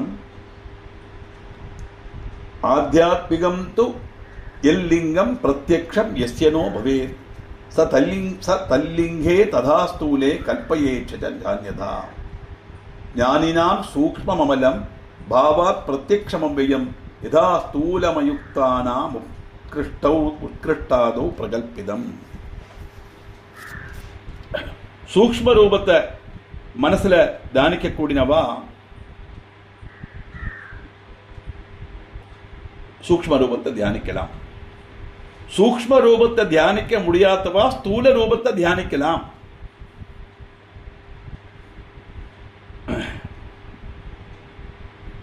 அந்த ஸ்தூல ரூபத்தை தியானிச்சு வரும்போது கொஞ்சம் கொஞ்சமா இந்த ஸ்தூல ரூபத்தை தியானிக்கும் போது நம்முடைய மனசுல அது நிறைஞ்சு வந்து அந்த ஆராதனையில் உள்ள சுகம் காணும் போது நம்ம சூக்ஷ்ம ரூபத்தை ஸ்தூல ரூபத்தை ஆராதிச்சுட்டே வரத்த ஒரு செகண்ட் கண்ணடைச்சா கூட அந்த சூக்ஷ்ம ரூபம் நம்ம கண்ணுக்கு தெரியும். இதை நீங்கள் எக்ஸ்பீரியன்ஸ் பண்ணலாம். எப்படின்னா, ரொம்ப ரஷ் இல்லாத சமயத்தில் நல்ல அலங்காரம் எல்லாம் பண்ணி வச்சிருக்கிற கோவிலோட ஒரு விக்கிரகத்துக்கு முன்னாடி போய் ஒரு 2 நிமிஷம் கண்டினியூஸாக அந்த விக்கிரகத்தையே பார்க்கணும், உற்று பார்க்கணும், கூர்ந்து கவனிக்கணும், எல்லாம் பார்க்கணும். உங்கள் கண் எப்படி வரைச்சிருக்கா, மூக்கு எப்படி வச்சிருக்கா, அதோட உதட எப்படி வரைச்சிருக்கா, என்ன காதில் தோடு போட்டிருக்கா, என்ன மாலை போட்டிருக்கா அப்படிங்கிறத சூக்ஷ்மமாக பார்த்துட்டு ஒரு செகண்ட் கண்ணடைச்சு பார்த்தாலேன்னா ஒரு ஃபிலிம்ஸ் ஆஃப் செகண்ட் உங்கள் மனசில் அந்த ரூபம் தெரியும், அப்புறம் மறந்து அது தெரியும். இப்படி நாள்பட பார்க்கும்போது நம்ம கண்ணால் பார்க்கப்பட்ட ஸ்தூல ரூபம் நம்முடைய மனசுக்குள்ள சூக்ஷ்ம ரூபமாக தெரியும். அப்படின்னாக்க அங்கே மகாவிஷ்ணுவனுடைய உபதேசம். அப்படி வரும்போது ஞானினாம் சூக்மமலம் பாவா பிரத்யக்ஷமபயம் யதா ஸ்தூலமயுக்தானாம் உத்கிருஷ்டாதோ பிரகல்பிதம். களங்கமில்லாத மனசுல தான் சூக்ஷ்மலிங்கத்தை பார்க்க முடியும். களங்கமில்லாத மனசு, களங்கமில்லாத மனசுனா தெளிஞ்ச மனசு, எந்தவித கஷ்டமோ துக்கமோ ஒன்றும் இல்லாம அப்படி ஒரு மனசு கிடைக்கிறது கஷ்டம். நம்ம இல்லே சொல்லலை. லௌகியத்தில் இருக்கப்பட்ட வாழ்க்கை எல்லாத்தையும் மறந்து களங்கமில்லாத ஒரு மனசு நமக்கு கிடைக்குமா? கஷ்டங்கள் எல்லாம் எப்போ ஆத்தியாத்மிகம் நம்ம கூட இருக்கப்பட்டது தானே. இருந்தாலும் கொஞ்சம் வந்து ட்ரை பண்ணணும். எல்லாத்தையும் வந்து மாற்றி வச்சுட்டு பகவானை மட்டும் தியானிக்கிற மாதிரி ஒரு இதை மனசில் நம்ம நினைச்சா போரும், அது நடக்கும். அது நாள்படத்தான் நடக்கும். ஒரு செகண்ட் தியானிக்கும் போது உடனே மற்றதெல்லாம் வந்துடும். நான் இல்லே சொல்லலை. அடுத்த ராசியம் அந்த ஒரு செகண்டுங்கிறது 2 செகண்ட் ஆகும், 2 செகண்டுங்க 4 செகண்ட் ஆகும். அப்படி வரும்போது தியானம் பண்ண உட்காண்டா இது எல்லாமே நம்ம மறந்து விடலாம். அந்த ஒரு பக்குவதை நம்ம மனசுக்கு வரும். பகவத் அனுகிரகத்தினால் நிச்சயமா வரும். அதனால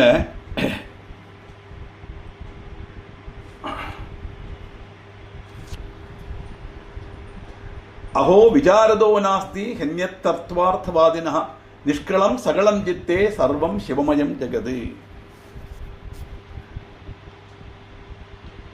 அதிசயம் என்னன்னு பார்த்தா, மற்ற ஆதான செய்யப்பட்டவாளுக்கு ஒரு வித்தியாசமும் தெரியாது. காரணம், சிவன் தான் எல்லா ஜீவனுக்குள்ளேயும் இருக்கிறார். அதனால அதிர்ஷ்யமானது மாத்திரமல்ல, இந்த பிரபஞ்சம் முழுவதும் நிறைஞ்சிருக்கிறதும் சிவன் தான். அதனால ஸ்தூல ரூபத்தில் ஆராதனையும் சரி, சூக்ஷ்ம ரூபத்தில் ஆராதனையும் சரி, ரெண்டுமே சிவனை மனசுல தியானிக்கிறதுக்குள்ள வழிதான். ஆனா ஸ்தூல ரூபத்தில் ஆராதிக்கும் போது அது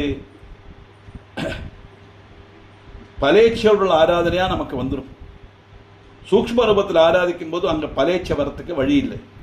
பலேட்சையோடு அல்லாம நிஷ்காமிய கர்மம் செய்யப்பட்ட அளவுக்கு ஒரு பக்குவதை வந்த மனசுக்குத்தான் சூக்ஷ்மலிங்கத்தை மனசுல தியானிக்க முடியும். தாத்பரியம்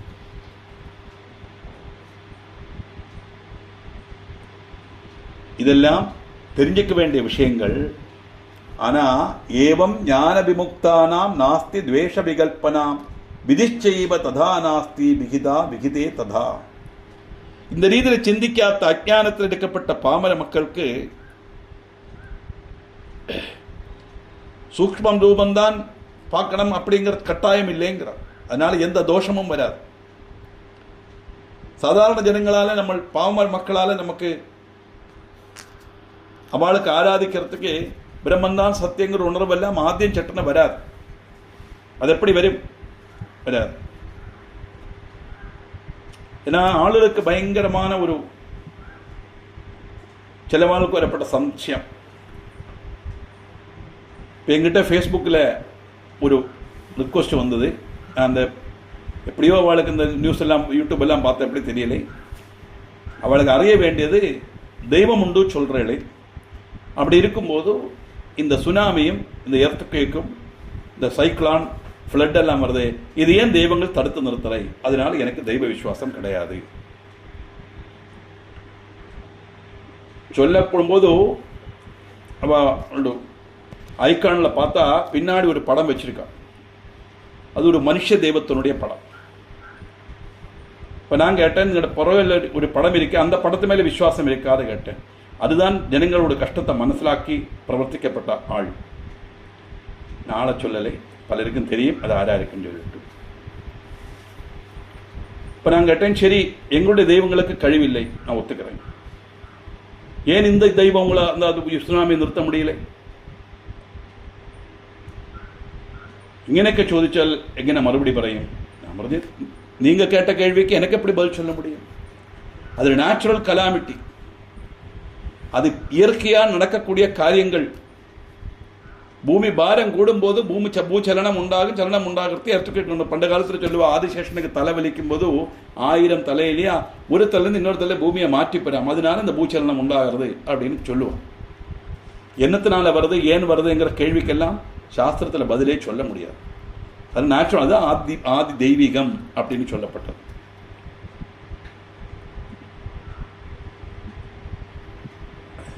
இந்த தெய்வத்தால முடியாதுன்னு சொன்னா அந்த தெய்வத்தால முடியாதுன்னு சொன்னாலே இந்த தெய்வத்தால முடிஞ்சதா? அப்ப இதையே நம்புறேன்னு கேட்டேன்.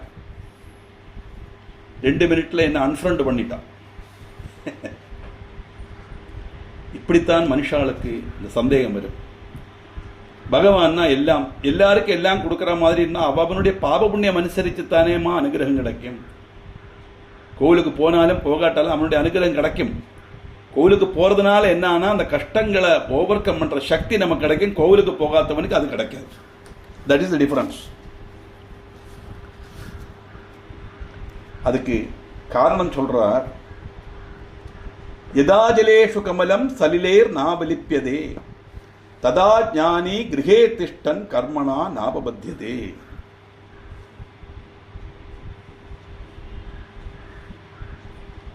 எந்த ஆராதனை செய்தாலும் பகவத் பிரீதி உண்டாகும், அனுகிரகம் உண்டாகும். ஆனா இந்த நிலையில் சிந்திக்காததுனால அவனுக்கு ஒரு தோஷம் வராது. ஆனா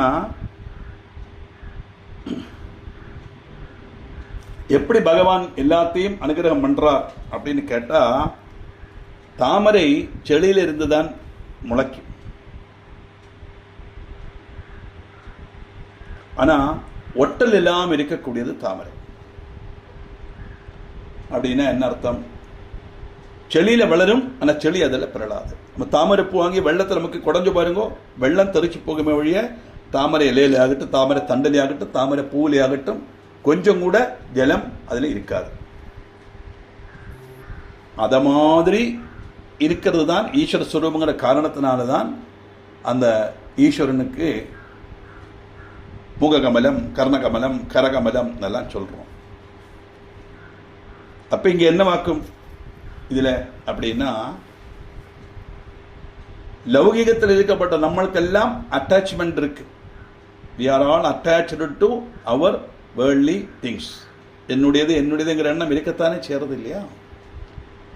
இந்த எண்ணம் ஜீவிச்சு எல்லாத்தையும் அனுபவிச்சு ஒரு பரிதி வரும்போது, சில கஷ்டங்கள் நஷ்டங்கள் வரும்போது நம்ம மனசுல அந்த செரிக்கும் உள்ள விஷயங்கள் தெரிஞ்சுள்ள ஆராதனுடைய பலம் பூர்ணமா அனுபவிக்கிற சக்தி உள்ளவனுக்கு மனசிலாகும் இதெல்லாம் மித்யை, இதெல்லாம் கிடையாது, அதனால இதெல்லாம் விட்டு போச்சு அப்படிங்கிறவர். அப்படிப்பட்டவனுக்கு அந்த இது கிடைக்கும். அப்போ அவன் ஒட்டல் இல்லாமல் இருப்பன் தாற்பயம். இன்னொரு அர்த்தம் என்னன்னா, ஒரு ஸ்டேஜ் வரைக்கும் தான் நம்ம இந்த அட்டாச்மெண்ட் எல்லாம் வச்சுக்கப்படும். எஸ்பெஷலி நம்முடைய ஏஜ் குரூப் இல்லையா, 60-65 இன்னும் அது என்னதுங்கிற எண்ணம் இல்லாம கொஞ்சம் கொஞ்சமா அதுலேருந்து உள்ள ஆசக்தியை விட்டு கொண்டு வந்தோமானா நிச்சயம் அந்த சூக்ஷ்ம ரூபத்தில் உள்ள தியானம் கிடைக்கிறதுக்குள்ள பக்குவதை அந்த மனசுக்கு வரும். அதுதான் சொல்லிட்டு வராதா, ததாஜானி கிரகே திஷ்டன் கர்மணா நாபபத்தியதே. இப்போ விஷயம் தெரிஞ்சவன் சத்தியம் பிரம்மன் தான் சத்தியங்கிற உணர்வோடு அவன் கிரகஸ்தாசிரமத்தில் இருந்தாலும் அவனுக்கு அது பாதிக்காது. இதைத்தானே வியாசர் சுகபிரம்மத்துக்கு சொல்லிக் கொடுக்கிறார் இல்லையா? கல்யாணம் பண்ணிண்டா எனக்கு பிராரப்தமாயிடுமே, என்னால் அது முடியாது அப்படிங்கும்போது கிரகஸ்தாசிரமத்தில் இருந்தாலும் ஞானம் சித்திக்கும், அது உனக்கு ஒரு பாத்தியதை அல்ல அப்படிங்கிறத மனசிலாக்கிறதுக்கு ஜனகங்கிட்ட போய் விட சொல்றார். ஜனக மகாராஜோட உபதேசம் அனுசரித்து அவர் கல்யாணம் பண்ணிக்கிறார். நம்ம சுகபிரம்மத்தோட கதையை நம்ம பார்த்தோம். அதைத்தான் நீங்க சொல்றார், யதா ஜலேஷு கமலம் சலிலேர் நாவிலிப்பதே ததா ஞானி கிரகே திஷ்டன் கர்மணா நாபபத்தியதே. எப்படி ஜலத்தில் உள்ள தாமரையில் வளரும் போது அதுக்கு அந்த இது வராதோ, அதே மாதிரி சத்தியமான வஸ்து பிரம்மங்கிற உணர்வோட கிரகஸ்தாசிரமத்தில் இருக்கப்பட்டவன் வீட்டில் இருந்தாலும் அவனுக்கு அந்த ஞானம் சித்திக்கும். இதுக்கு தமிழில் ஒரு பத்தியம் உண்டு, ஒரு ஸ்லோகம் உண்டு. இதை நான் கழிஞ்சிட்டு சொல்றேன், ஒரு லெவலில் நிறுத்துவோம். பிரத்யயார்த்தம் ஜகதா மேகஸ்தோபி திவாகரஹ ஏகோபி பகுதா திருஷ்டோ ஜலதாராதி வஸ்துஷு.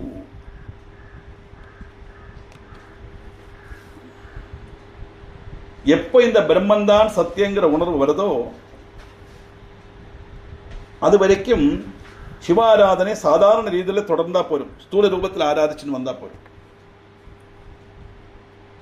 அப்படி சூரிய ரூபம் ஆராதிச்சுன்னு வந்தாச்சுன்னா ஒரே சூரியன் லோகத்தை திருப்திப்படுத்துறதுக்காக பலவிதமான ரீதியில இப்போ குடத்தில் 50 குடத்தில் ஜலம் வச்சுருக்கோம். 50 குடத்தில் ஜலம் வச்சா அந்த சூரியனுடைய பிரதிபிம்பம் 50 குடத்துலையும் தெரியும். ஆனால் சூரியன் ஒன்று தானே உண்டு. அதே மாதிரி பாக்கி எல்லாம் சூரியனோட நிழல் தான் அது. ஆனால் நமக்கு பல குடங்களில் வைக்கும்போது, ஜலம் வைக்கும்போது அதில் பலவிதமான சூரியன் இருக்கிற மாதிரி நமக்கு தோன்றினாலும் அந்த சூரியன் ஒன்றுதான்ங்கிற உணர்வு சூழ்ச்சி பார்த்தா தெரியும். அதே மாதிரி பிரம்மந்தான் சத்தியங்கிற உணர்வு ஒருத்தனுக்கு வரும். எப்போ? அந்த வர வரைக்கும் அவன் சாதாரண சிவாராதனை செய்து வந்தால் போலும். அது நாள்பட வரத்த திருஷ்யதே சூயதே லோகே எத்யத் சதசமதாத்மகம் தத்தத் சர்வே சுதாவித்த பரபிரம்மம் சிவாத்மகம். அதுபோல சத்து அசத்துங்கிற ரெண்டுமே லோகத்தில் இருக்கும். ஏ பிரபு, அது ரெண்டும் பகவான் தான் அப்படிங்கிறத நம்ம நினைக்க வேண்டும். ஏன்னா ஈஸ்வர சர்வபூதானம் ஹிருதேஷே அர்ஜுன திஷ்டதி அப்படின்னு சொல்லும்போது எல்லாருடைய ஜீவஜாலங்களுக்குள்ளே இருக்கிறது பகவான் தான் சொல்லும்போது கள்ளன் திருடனோட மனசுக்குள்ளே அவன் தானே இருக்கான். திருட்டு தொழில் தப்பான தொழில் தான். ஆனால் அவனுடைய கர்மபலம் அவன் சிக்ஷை அனுபவிக்கணும், அதுக்காக அந்த கர்மம் செய்யறான், திருடுறான். ஆனால் அவனுக்குள்ளே இருக்கிறது ஈஸ்வரன் தான். அதனால சத்தா இருந்தாலும் அசத்தா இருந்தாலும் ரெண்டுமே ஈஸ்வர ஸ்வரூபந்தான் அப்படிங்கிற ஒரு நினைப்பு ஆருக்கு வரதோ அவனுடைய மனசு தான் இந்த ரிஃபைன்ட் மைண்டாக வந்து சூக்ஷ்மலிங்கத்தை தியானம் பண்ணுறதுக்குள்ள சக்தி அவனுக்கு கிடைக்கும். தாற்பயம் இதில் என்னன்னா, நேரத்தை நம்ம சொன்னோம், கிரகஸ்தாசிரமத்தில் ஞானியாக இருந்தாலும் அவன் வீட்டில் இருந்தாலும் அவனுக்கு ஞானம் சித்திக்கும். எப்படி தாமரையில் வெள்ளம் ஜலத்தில் இல்லையோ அப்படிங்கிறது. அதுக்கு ஒரு இது உண்டு. கேட்கும்போது கொஞ்சம் கஷ்டமாக இருக்கும், பொறுத்துங்கோ. மனத்தகத்தழுக்கதற்ற மௌனயோக ஞானிகள் வேஷி முளைத்தடைத்திருப்பிலும் மனத்தகத்தழுக்கரா. மனத்தகத்தழுக்கராத மௌனயோக ஞானிகள் வனத்தகத்திருப்பிலும் மனத்தகத்தழுக்கராதாக்கு முதல் அடி. மனத்தகத்தழுக்கராத மௌனயோக ஞானிகள் வனத்தகத்திருப்பிலும் மனத்தகத்தழுக்கரா. മനസ്സിൽ അഴുക്ക വെച്ചുണ്ടു, ദ്വേഷം വെച്ചുണ്ടു, വിരോധം വെച്ചുണ്ടു. நான் வனசில் போய் தபஸ் பண்றேன்னு சொன்னாலும் அவனுடைய மனசு சுத்தமான மனசா இருக்காது. இதான் மனத்தகத்தழுக்கராத மௌனயோக ஞானிகள் வனத்தகத்திருப்பிலும் மனத்தகத்தழுக்கரா. காட்டில் போய் தபஸ் பண்ணாலும் அவனுடைய மனசில் உள்ள அழுக்கு போகாது. க்ளோஸ் பண்ணுங்க ப்ளீஸ். அதே சமயம் மனத்தகத்தழுக்க அதற்ற மௌனயோக ஞானிகள் மனசுல கொஞ்சம் கூட கல்மஷம் இல்லாம சுத்த சந்தையோடு இருக்கப்பட்டவன் வேஷி முலத்தடைத்திருப்பிலும் மனத்தகத்தழுக்கரானா. செய்யக்கூடாத போகக்கூடாத இடத்துல அவன் பை சான்ஸ் போக வேண்டி வந்தாலுமே கூட அவனுடைய மனசுல அந்த களங்கம் வராது. அதுக்கு எக்ஸாம்பிள் தான் ஹனுமான். நைஷ்டிக பிரம்மச்சாரி சீதையை அன்வேஷித்து நேரம் அந்தபுரத்துக்குள்ள போறார். ராவணனுடைய அந்தபுரத்தில் பரப்புருஷன் பிரவேசிக்க கூடாதுங்கிறது சாஸ்திரம் தான். ஆனால் என்ன செய்ய முடியும்? சீதையை பார்க்கணுமே. எங்கெல்லாம பார்த்தார், கிடைக்கல. கடைசியில் அந்தபுரத்திலேயாவது சீதை இருப்படம்னு பார்க்கும்போது உள்ளுக்குள்ள போகும்போது மனசு சொல்றது, நைஷ்டிக பிரம்மச்சாரி இந்த அந்தபுரத்தில் உள்ள இதெல்லாம் திருஷ்யங்கள் எல்லாம் பார்க்க வேண்டி வருது. விதவிதமான கோலங்கள்ல அங்க ராட்சச ஸ்திரீகள் படுத்துக்கிறதெல்லாம் பார்க்கிறார் அவர். ஆனா எதை பார்த்தாலும் அவருடைய மனசுல அங்க இருக்கப்பட்ட எந்த விதமான திருஷ்யங்களும் பதியலையாம். மனசு எப்பவுமே சீதை எங்கே, சீதையத்தான் தேடிட்டு இருந்தது அப்படின்னு வருது. அதனால அவ என்ன சொல்றாருன்னா, அந்த ஆஞ்சநேயருடைய மனசு அங்க சீதையத்தான் தேடித்த ஒழிய இதொன்னும் அவர் மனசுல படலை. ஏன்னா அவருடைய மனசுல ஆகிரங்கள் கிடையாது, கல்மஷம் கிடையாது. அதைத்தான் எக்ஸாம்பிள் சொல்றார். மனத்தகத்தழுக்கதற்ற அழுகில்லாத மௌன யோக ஞானிகள் வேஷி முலத்தடத்திருப்பிலும் மனத்தகத்தழுக்கரா.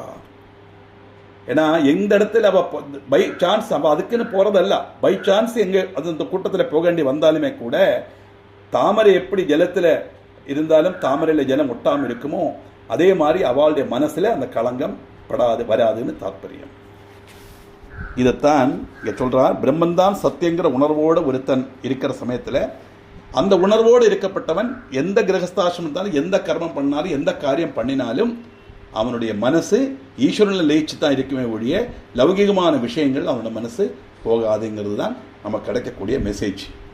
60 ஸ்லோகம் வரை பார்த்தோம். பாக்கி ஸ்லோகம் நமக்கு அடுத்த கிளாஸில் பார்க்கலாம். சிவபுராணம்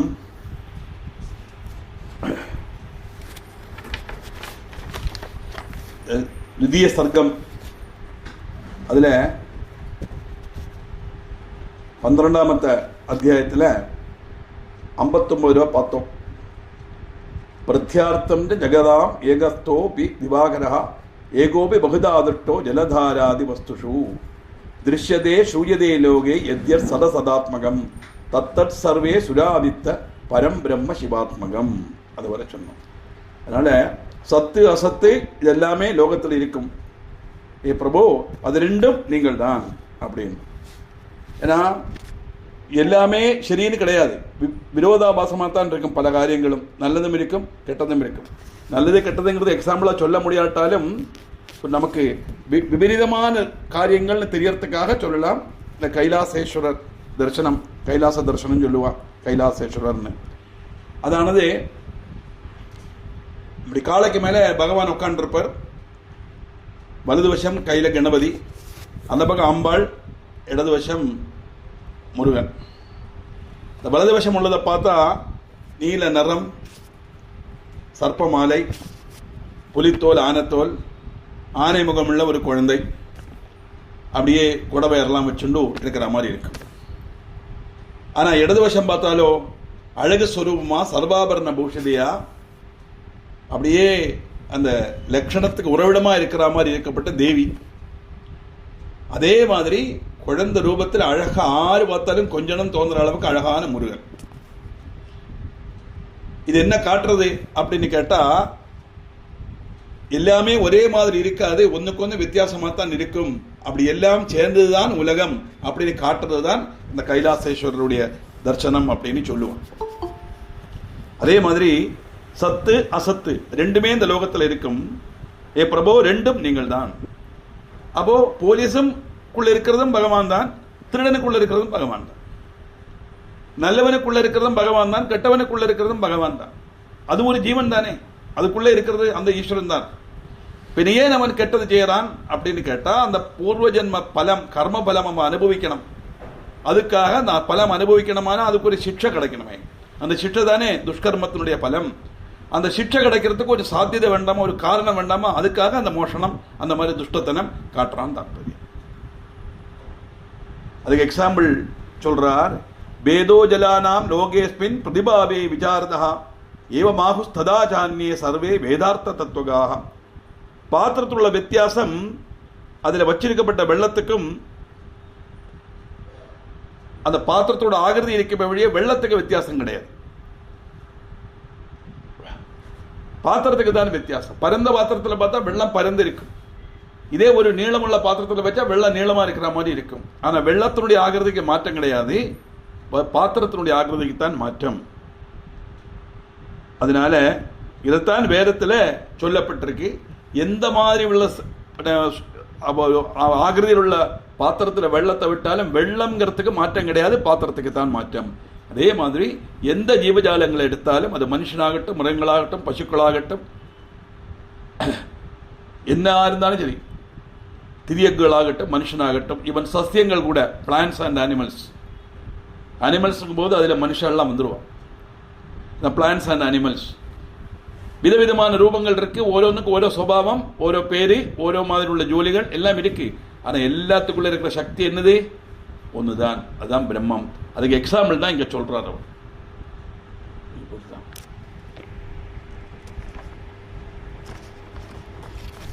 வேதோ ஜலானாம் லோகேஸ்மின் பிரதிபாவே விசாரதா ஏவமாகுஸ்ததாச்சான்யே சர்வே வேதார்த்த தத்துவகாக. அது மாதிரி கிருதி சம்சாரிண சாட்சாத் சகல பரமேஸ்வரः இது விஞ்ஞான யுக்தஸ்ய கிம் தஸ்ய பிரதிமாதிபிஹி. பூமியில் உள்ள எல்லா ஜீவஜாலங்களுடையும் ஹிருதயத்திலையும் வசிக்கப்பட்டது அந்த சிவன் தான். அதனால அந்த அறிவுள்ளவனுக்கு ரூபத்தில் இருக்கப்பட்டதை பார்த்து எந்த பேதமும் அவனோட மனசுல இருக்காது. ரூபத்தை பார்த்து எந்த பேதமும் அவனுடைய மனசுக்குள்ள இருக்காது. எல்லாத்துக்குள்ளே இருக்கிறது ஈஸ்வரன் தான். அதை உணர்த்திக்கிறதுக்குத்தான் ஆதிசங்கரர் சர்வக்கியமிடம் ஏற போகும்போது ஒரு சண்டாளன் குறுக்கே வரார், மாறி நில்லு அப்படிங்கிறார். உடனே அந்த சண்டாளன் கேட்கிறார், ஆற மாற சொல்றாள், என்னையா எனக்கு உள்ள இருக்கிற ஈஸ்வரனையா அப்படின்னு கேட்கிறார். அப்பதான் ஸ்தோத்திரம் பண்றார், எனக்குள்ள இருக்கிறதும் உனக்குள்ள இருக்கிறதும் ஒரே ஈஸ்வரன் தான் அப்படிங்கிற விஷயத்தை உணர்த்திக்கப்பட்டவன் சண்டாளன் ஆனாலும் பரவாயில்லை, நான் அவனை நமஸ்காரம் பண்றேன், ஏஷா மனிஷா மமா அப்படி நமஸ்காரம் பண்றேன்னு வராது இல்லையா. தாற்பயம் என்னன்னா, நான் சர்வக்கியமிடம் ஏற போறேங்கிற எண்ணம் லேசா அவர் மனசுல வந்துருக்கு. அதை பரீட்சிச்சு அதை மாற்றுறதுக்கு தான் சாட்சாத் பரமேஸ்வரனே சண்டாளன் ரூபத்தில் வரார். அப்ப குறுக்கே வரான், சண்டாளன் மாறு நில்லுன்னு சொன்ன உடனே கேட்டார், யார மாற சொல்றாள், என்னையா எனக்குள்ள இருக்கிற ஈஸ்வரனையா. ஆதிசங்கருக்கு தெரியாததல்ல அந்த ஒரு சம்பவம். அப்படிப்பட்ட நிலைமையில கூட ஒரு மனுஷனுக்கு நான்கிற எண்ணம் வந்துவிடல. நான் ஏறப்போறேன், சர்வக்கியமிடம் ஏறப்போறேன், இந்த பாக்கியம் கிடைச்சிருக்கிற எண்ணம் கூட வரப்படாது. அதை காமிக்கிறதுக்காக வந்த விஷயம் அது. என்ன தாற்பயம், இங்க என்ன பிரசக்தினா, ஆதிசங்கருக்குள்ள இருக்கிற அதே சிவன் தான் அந்த சண்டாளன் ரூபத்தில் வந்தான். சண்டாளன் ரூபத்தில் வந்தாலும் அது சிவன் தான். ஆனா சண்டாளனே ஆனாலும் அவனுக்குள்ள இருக்கப்பட்டதும் அந்த ஜீவஜாலங்கள் தான் தாற்பயம். இந்த வஸ்துவை மனசிலாக்கினவனுக்கு ரூபபேதம் அனுசரித்து வித்தியாசம் காட்டவோ துவேஷம் காட்டவோ முடியாது. அதனால என்ன, இது விஜானஹீனஸ்ய பிரதிமா கல்பனா சுபா பதமுச்சை சமாரோடும் பும்சோ ஹ்யாலம்பனம் ஸ்மிருதம். அப்படி இருக்க சாமானியமான அறிவுள்ளவாளுக்கும் அந்த கிடைக்கிறது இல்லை. அப்படி எல்லாத்திலையும் இருக்கிறது சிவன் தான்ங்கிற எண்ணம் சாதாரண அறிவுள்ளவாளுக்கு ஆத்தியம் கிடைக்காது. அதனால அவன் என்ன செய்யணும், சிவாராதனை தொடர்ந்து செய்யணும். விக்கிரக ஆராதனை தான் உன்னத தளத்தில் உள்ள சூக்ஷ்ம ரூபத்தை, அந்த ஸ்தூல ரூபத்தை ஆராதிச்சு, அந்த விக்கிரக ஆராதனையிலூட உன்னதமான சூக்ஷ்ம ரூபத்தை தியானிச்சு ஆராதிக்கிறதுக்கு ஒரே ஒரு வழி விக்கிரக ஆராதனை தான். ஏன்னா சூக்ஷ்ம ரூபமா பகவான் ஆராதிக்கிறதுக்குள்ள சாதாரண ஜனங்களால முடியாது, அவளுக்கு தெரியாது, அவளுடைய கழிவுக்கு அப்பாற்பட்டது, அது தியானிக்க முடியாது. அப்படி இருக்கும்போது அந்த ஸ்தூல ரூபத்தில் உள்ள சிவலிங்கத்தையே அவ ஆராதிச்சுட்டு வந்தா, அந்த ஆராதனை சரியான ரீதியில் வரும்போது நாள்பட நாள்பட நாள்பட அந்த மனசுல சூக்ஷ்ம ரூபம் தெளியும். அப்படி சூக்ஷ்ம ரூபத்தை தியானிக்கிறதுக்குள்ள ஒரே ஒரு வழி விக்கிரக ஆராதனை, அதுதான் சிவலிங்க ஆராதனை அப்படிங்கிறார். ஏன்னா ஆலம்பனம் வினாதஸ்ய பதமுச்சே சுதுஷ்கரம் நிர்குண பிராப்தையே நிருணா பிரதிமாலம்பனம் ஸ்மிருதம். ஒரு பிடிப்பு இல்லாம ஆருக்கும் உன்னத பதவியில் எத்திக்க முடியாது இல்லையா, எல்லாத்துக்கும் ஒரு பிடிப்பு வேணுமே. அந்த ரூப தியானம் நிர்குணமான பரபிரமத்தை அடையறதுக்கு உதவும். சிவலிங்கம் சொல்றதே இப்படித்தான், ரூபமில்லாத பிரம்மத்தை ரூபத்தோடு கூடின வஸ்துவாக விக்கிரகாராதனை பண்ணிட்டு திடீர்னு அந்த விக்கிரகம் இல்லாத ஒரு ஸ்திதிக்கு நம்மால போக முடியாதுங்கிற காரணத்தினால ரூபா ரூபம் ஒரு இன்டர்மீடியரியா இருக்கப்பட்டது, மீடியேட்டர்னு சொல்லலாம். அந்த விக்கிரக ஆராதனை 25ஆம் இட தத்துவம், விக்கிரகம் அல்லாம சக்தியா ஆராதிக்கப்பட்ட ஜோதிஸ்வரூபமா ஆராதிக்கப்பட்ட பிரம்மத்தை ஆராதிக்கப்பட்ட 26ஆம் தத்துவம். அந்த 26க்கும் 25க்கு நடுவில் இருக்கப்பட்டதாக ரூபா ரூபம், ஒரு ரூபம் இருக்கு ஆனா ரூபம் இல்லை. சிவலிங்கத்துக்கு ஒரு ரூபம் இருக்கு ஆனா ரூபம் சொல்ல முடியாது, கண்ணுக்கு அதெல்லாம் கிடையாது. நம்ம வெள்ளியில உண்டாக்கி அலங்காரத்துக்கு வச்சுக்கிறோம், ஒரிஜினல் சிவலிங்கத்துக்கு ஒண்ணுமே கிடையாது. அது ஒரு சிலிண்டரிக்கல் ஷேப்பில் ஒரு கல் மாதிரி இருக்கும், அவ்வளவுதான். அது பல வஸ்துக்கள் உண்டாக்கலாம். நம்ம நேரத்தை பார்த்தோம், சிவலிங்கம் பல பவிடத்தில் உண்டாக்கலாம், ரத்தினத்தில் உண்டாக்கலாம், ஒரு தாளுக்கு விஸ்வகர்மா உண்டாக்கி கொடுத்தாரு, நம்ம பார்த்தோம் இதெல்லாம். அதனால அது ரூபா ரூபம், ரூபம் இருக்கு ஆனா ரூபம் இல்லை. அப்ப ரூபத்தோட ஆராதிச்சுன்னு வந்துட்டு தூபம் இல்லாத ஒரு இடத்துக்கு போறதுக்கு மிந்தி ஒரு நடுவில் ஒரு நமக்கு ஆராதனை கொஞ்சம் கூட உறப்பிக்கிறதுக்காக சொல்லப்பட்டது அந்த சிவலிங்கம். அப்படிப்பட்ட அந்த ரூபத்தை தியானிக்கணும், நிர்குண பரபிரம்மத்தை அடையறதுக்குள்ள வழி அதுதான் தாற்பயம். நிர்குண பரபிரமணம் சத்துவம் குணம் 3 குணங்களோட உள்ளது. சாதாரண நம்முடைய சகுண ஸ்வரூபத்தில் இருக்கப்பட்ட எல்லா தேவ ஸ்வரூபங்களும் அந்த குணங்கள் எல்லாம் தீர்ந்து நிர்குணமான பரபிரமத்தை அடையறதுக்கு முந்தி நமக்கு ஒரு சான்ஸ் கூட அந்த ஆராதனையை முழுவனாக்கிறதுக்கு மனசிலாக்கிறது தந்திருக்கப்பட்டதுதான் சிவலிங்கம். அது 25ஆம் இட தத்துவத்தில் ஆராதிச்சு வந்த உடனே அந்த சூக்ஷ்ம ரூபத்தை தியானிக்கிற சக்தி ஒருத்தனை கிடைச்சிருந்தா அவன் சிவலிங்கத்தை தியானம் பண்ண வேண்டாம். அந்த சூக்ஷ்ம ரூபத்தையே சிவலிங்கம் தான் சூக்ஷ்ம ரூபமான சிவலிங்கத்தை அவன் தியானம் பண்ணான். இது ஸ்தூல ரூபமான சிவலிங்கம். இதுதான் வித்தியாசம். இதுல ஒரு விஷயம் என்ன, சகுணா நிர்குணா பிராப்திர் பவதி இது சுனிச்சிதம் ഏവം ച സർവദേവാനാം പ്രതിമാ പ്രത്യഭാവഃ. நிர்குணஸ்வரூபம் മനസ്സിലാக்க சகுணஸ்வரூபத்தோட ஆராதனை பண்ணணும். நிர்குணஸ்வரூபத்தை முதல்ல മനസ്സിലാக்க முடியாது. அதனால சகுணஸ்வரூபத்தோட உள்ளதுன்னு ஆராதனை பண்ணணும். அது கணபதியாகட்டும், சிவனாகட்டும், பார்வதியாகட்டும், ஐயப்பனாகட்டும், முருகனாகட்டும், எந்த ரூபமான ஆராதிச்சுக்கலாம். இஷ்ட தேவதா உபாசனை தானே இந்து மதத்தினுடைய ஒரு பிரத்யேகதை இல்லையா, ஒரு ஸ்பெஷாலிட்டி. We are lucky. ஒரு ரெஸ்ட்ரிக்ஷன் நமக்கு தந்துட்டு இந்த தெய்வத்தை இப்படித்தான் ஆராதிக்கணும் அப்படின்னு யாருமே சொல்லலை. நிறைய இருக்குப்போ, அவனுக்கு இஷ்டமுள்ள தெய்வத்தை தெரிஞ்செடுத்துக்கோ. சூப்பர் மார்க்கெட்டில் ஒரே ஐட்டம் பலவிதமான பிராண்ட் இருக்கிற மாதிரி பிரம்மங்கிற ஒரு ஐட்டம் பலவிதமான பிராண்டில் இருக்கு. கணபதி ரூபத்திலையும், விஷ்ணு ரூபத்திலையும், சிவன் ரூபத்திலையும், அம்பாள் ரூபத்திலையும், ஐயப்பன் ரூபத்திலையும், முருகன் ரூபத்திலையும் நிறைய இருக்கு. எந்த ரூபத்தை வேணா நீ ஸ்வீகரிச்சுக்கோ, ஆராதனை பண்ணு. அப்படி ஆராதனை பண்ணினா மட்டும்தான் உன்னால அந்த சூக்ஷ்ம ரூபமான பிரம்மத்தை மனசிலாக்கி அந்த வீடு பெறல் சொல்றோமே, அந்த 26 தத்துவமான பிரம்மத்தில் லயிக்க முடியும் அப்படிங்கிறார். அதனால சகுணா நிர்குணா பிராப்தர் பவதீதி சுனிஷ்டிதம் ஏவம் ச சர்வதேவானாம் பிரதிமா பிரத்யவாக. எந்த தெய்வத்தை நீ ஆராதிச்சாலும் அதெல்லாம் அங்கதான் போகும். தேவச்சாயம் மகியான்வை தஸ்யார்த்தே பூஜனம் துவிதம் எந்த சந்தன புஷ்பாதி கிமர்த்தம் பிரதிமாம் வினா. சிவன் தான் எல்லாத்துக்கும் மேலான தெய்வம். சுகந்த திரவியங்கள், சந்தன குழம்பு, புஷ்பம் இதெல்லாம் ரூபம் இல்லாமல் இருந்தா வேஸ்ட் தானே. ரூபம் இல்லைன்னா எந்த ரூபத்தில் இதெல்லாம் செய்ய முடியும்? அதனால இங்க உபயோகசூன்யமாகாமல் இருக்கிறதுக்கு ஸ்தூல ரூபத்தை நம்ம தியானம் பண்றோம். அந்த ஸ்தூல ரூபத்தில் உள்ள சிவலிங்கம் இருந்தால் தான் அந்த சிவலிங்கத்துக்கு சந்தனத்தை சார்த்த முடியும், முழுக்காப்பை சார்த்த முடியும், சுகந்த திரவியங்கள் எல்லாம் பூச முடியும், தூப தீபங்கள்லாம் காணிக்க முடியும். அதனால அந்த ஸ்தூல ரூப ஆராதனையும் அவசியம்தான் அப்படிங்கிறார். அந்த ஆராதனையிலூட ஆத்தியம் அப்படித்தான் தொடங்கணும், அதுதான் முடியும். எடுத்தெடுப்பிலே சூக்ஷ்ம ரூபத்தை தியானிக்க முடியாது. இப்படி ஸ்தூல ரூபத்தை தியானிச்சு தியானிச்சு தியானிச்சு அந்த ரூபம் மனசுல தெளிஞ்ச அப்புறம் நம்ம அந்த சூக்ஷ்ம ரூபத்தை தியானிக்க போகலாம். அதனால எல்லாரும் என்ன செய்யணும் அப்படின்னு கேட்டா, தாவச்ச பிரதிமா பூஜ்யா யாவத் விஞ்ஞான சம்பவா ஞானாபாவேன பூஜ்யேதே பதனம் தஸ்ய நிஷ்டிதம். விக்கிரக ஆராதனை தொடரும். ஏதுவரைன்னு கேட்டா, யதார்த்த ஞானம் சித்திக்கிற வரைக்கும் விக்கிரக ஆராதனை தொடங்கணும். யதார்த்த ஞானம் சித்திக்குன்னா பிரம்மன் தான் சத்தியங்கிற உணர்வாத்தியம் வரும். அந்த உணர்வு வந்தா மட்டும் போராது. எந்த ஒரு வஸ்துவை பார்த்தாலும் அதுக்குள்ள இருக்கிற ஈஸ்வரன் ஒண்ணுதான்ங்கிற அந்த ஒரு சிந்தை, ஒரு மனப்பக்குவதை நமக்கு வரணும். அதுதான் ஞானம். அந்த மனப்பக்குவதை வந்தா பின்ன விக்கிரக ஆராதனை தேவையில்லை. அது வரைக்கும் அதை பண்ணத்தான் வேணும். இந்த நிர்குணஸ்வரூப ஞானம் வரத்துக்கு முன்னாடியே அந்த சகுணஸ்வரூபத்தை நம்ம ஆராதிச்சு நம்ம செய்தோமானா, அந்த சகுணஸ்வரூபத்தோட ஆராதனையிலூட நிர்குணஸ்வரூபத்தை தியானிச்சு மோட்சம் அடையறதுக்கு நமக்கு கழியும், நிச்சயம், சந்தேகமே வேண்டாம் அப்படிங்கிறார்.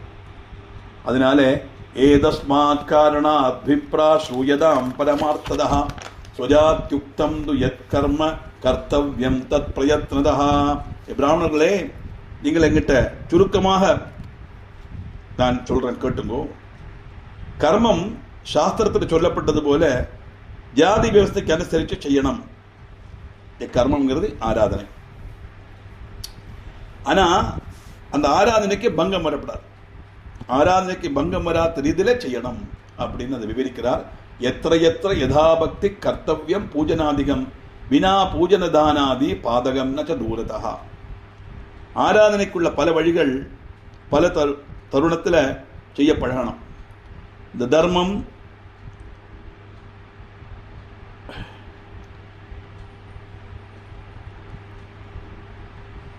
இந்த தர்மத்தையோ, தர்மம் சொன்னா do one's duty is called dharma. அதை நினைச்சுக்கணும். தர்மம்னா பிட்சக்காரனுக்கு ஏதோ போடுறது தர்மங்கிறது அல்ல, நம்முடைய கடமை. அந்த கடமையை செய்துண்டு ஆராதனை செய்யணும் அர்த்தம். பகவத் ஆராதனைக்காக நம்ம கடமையிலேருந்து நம்ம வெளியில வர முடியாது. ஒரு இடத்தாளுக்கு ஒரு கடமை உண்டே, அந்த கடமையை செய்துண்டு ஆராதனை செய்யணும். அப்படி தர்மத்திலேயோ ஆராதனையோ செய்யாதவன் பாபத்தை சம்பாதிச்சு அவன்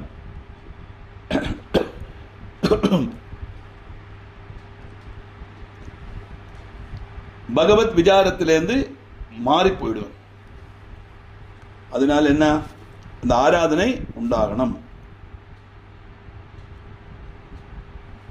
பல வழிகள் பல தரத்தில் உண்டுன்னா அர்த்தம் என்னது, பல விதமாக ஆராதிக்கலாம்.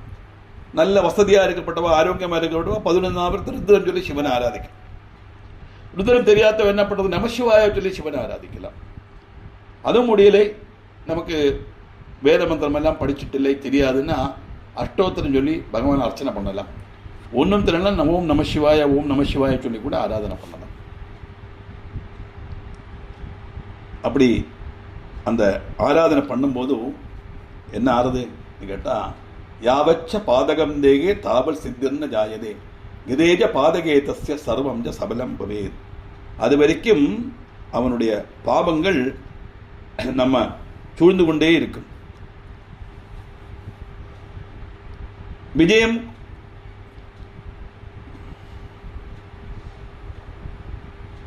அடையிறது கொஞ்சம் லேட்டாக தான் நம்ம ஒரு காரியத்தில் விஜயம் அடைய முடியும். இப்படி பல பாவங்களும் அனுபவிச்சு திருத்தாச்சானா அந்த ஜீவன் விஜயம் கைவரிக்கும். நான் சொல்லியிருக்கேனே, புண்ணியா புண்ணிய பலப்பிரதாய நமஹா லலிதா சகஸ்ரநாம வாக்கு அனுசரித்து புண்ணியத்துக்கும் அபுண்ணியத்துக்கும் பலம் உண்டு. புண்ணியம்னா நம்ம செய்யப்பட்ட காரியங்கள் அதனுடைய பலம் நமக்கு எல்லாம் ஃபேவராக வரப்பட்டது, அனுகூலமாக வரப்பட்டது. அபுண்ணியம்னா புண்ணியம் அல்லாதது அபுண்ணியம், அதுதான் பாவம். பாபத்தினுடைய செயல் நமக்கு அன்ஃபேவராக வரப்பட்டது, பிரதிகூலமாக வரப்பட்டதில்லை. பிரதிகூலமாக வரப்பட்டதெல்லாம் நம்மளை அனுபவித்து தீர்த்தா மட்டும்தான் அந்த புண்ணியமான காரியத்தினுடைய பலன் நம்மளால் அனுபவிக்க முடியும். அதுக்கு எக்ஸாம்பிள் சொல்றார், ததாஜ மலினே வஸ்திரே ரெங்க பூ சுபதரோ நகி ஷாலேனகி கிருதே சுத்தே சர்வோ ரெங்க பிரசஜதே. இந்த அழுக்கு பிடிச்ச வஸ்திரம் இருக்கே, அதை வெள்ளத்தில் முக்கிய போட்டால் சட்டம் உணங்காது. ஆனால் அதே வஸ்திரத்தை இந்த அழுக்கெல்லாம் களைஞ்சி நல்ல சோப்பு போட்டு தேய்ச்சி கல்லில் அடித்து துவச்சி நனைச்சி இல்லைன்னா வாஷிங் மிஷினில் போட்டு கறக்கி எடுத்து வெள்ளத்தில் முக்கிய போட்டானாங்க அது சட்டம் உணங்கும்.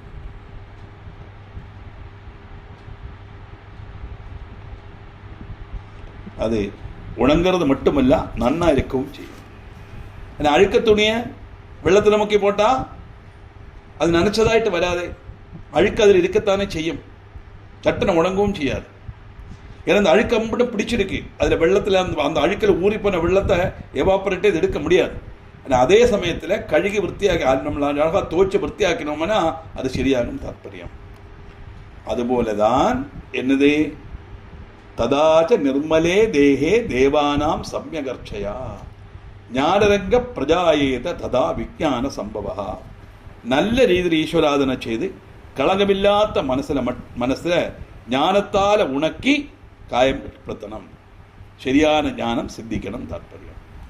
அழுக்கு பிடிச்ச மனசுல நம்ம என்னதான் ஆராதனை பண்ணிட்டு இருந்தாலும் அந்த அழுக்கு பிடிச்ச மனசுல இருக்கும்போது அந்த ஆராதனை தெளிஞ்ச சிவலிங்கமான ரூபத்தை, சூக்ஷ்மமான ரூபத்தை தியானிக்கிறதுக்குள்ள சக்தி நமக்கு தராது. ஏன்னா மனசுல களங்கம் இருக்கு.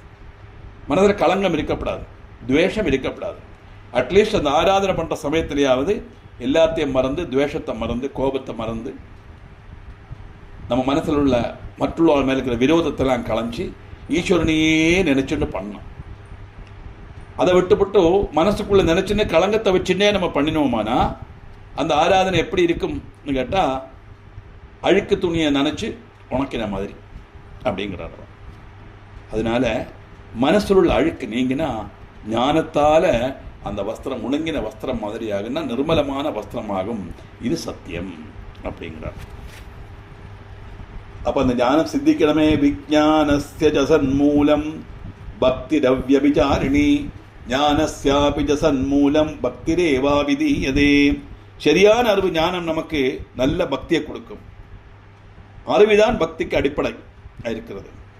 பக்தியோட வேறு அறிவு. அறிவினா என்னது? ஞானம். என்ன ஞானம்?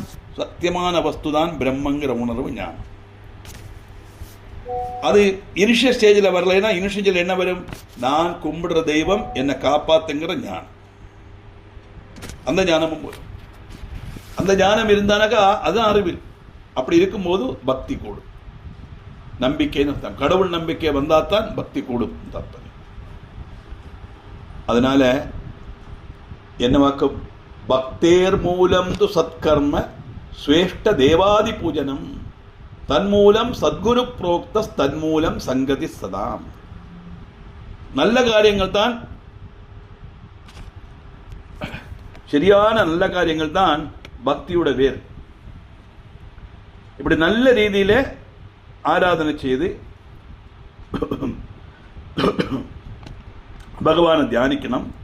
அதுக்கு மூல காரணம் எதுன்னு கேட்டா குரு உபதேசம். குரு உபதேசம் அனுசரிச்சா அந்த அறிவு நமக்கு லഭിக்கும். அப்படி குரு உபதேசத்தோட அந்த அறிவு லഭിச்சு அந்த ஞானத்தோட சரியான ரீதியில ஆராதனை பண்ணணும்.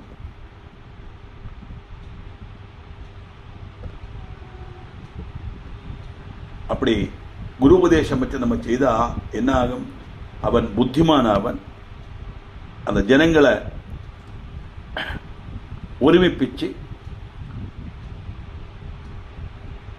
ஈஸ்வர ஆராதனையோட அந்த ஞானம் கிடைக்கிறதுக்குள்ள வழி அவன் செய்யணும். குரு உபதேசம் அனுசரித்து நல்ல ரீதியில ஆராதிச்சால் அது கிடைக்கும். சங்கத்யா குருராப்யேத குரோர் மந்திராதி பூஜனம் பூஜனா ஜாயதே பக்திர் பக்தியா ஞானம் பிரஜாயதே.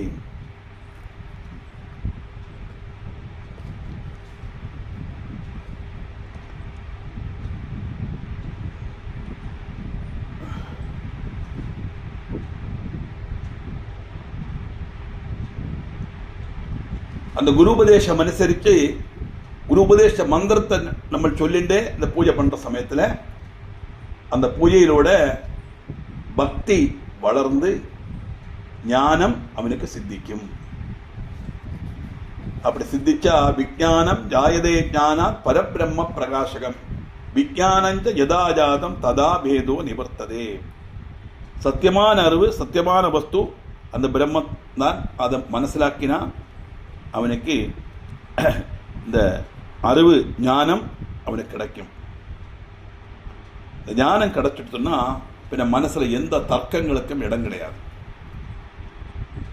அங்க தர்க்கம் வர வேண்டிய அவசியம் இல்லை. சிவன் பிரிஷா விஷ்ணு பிரிஷா, இது செய்தா கிடைக்குமா, அது செய்தா கிடைக்காதா, இது என்ன செய்யறது, இந்த மாதிரி தர்க்கங்கள்லாம் நிறைய கேட்கறா இல்லையா?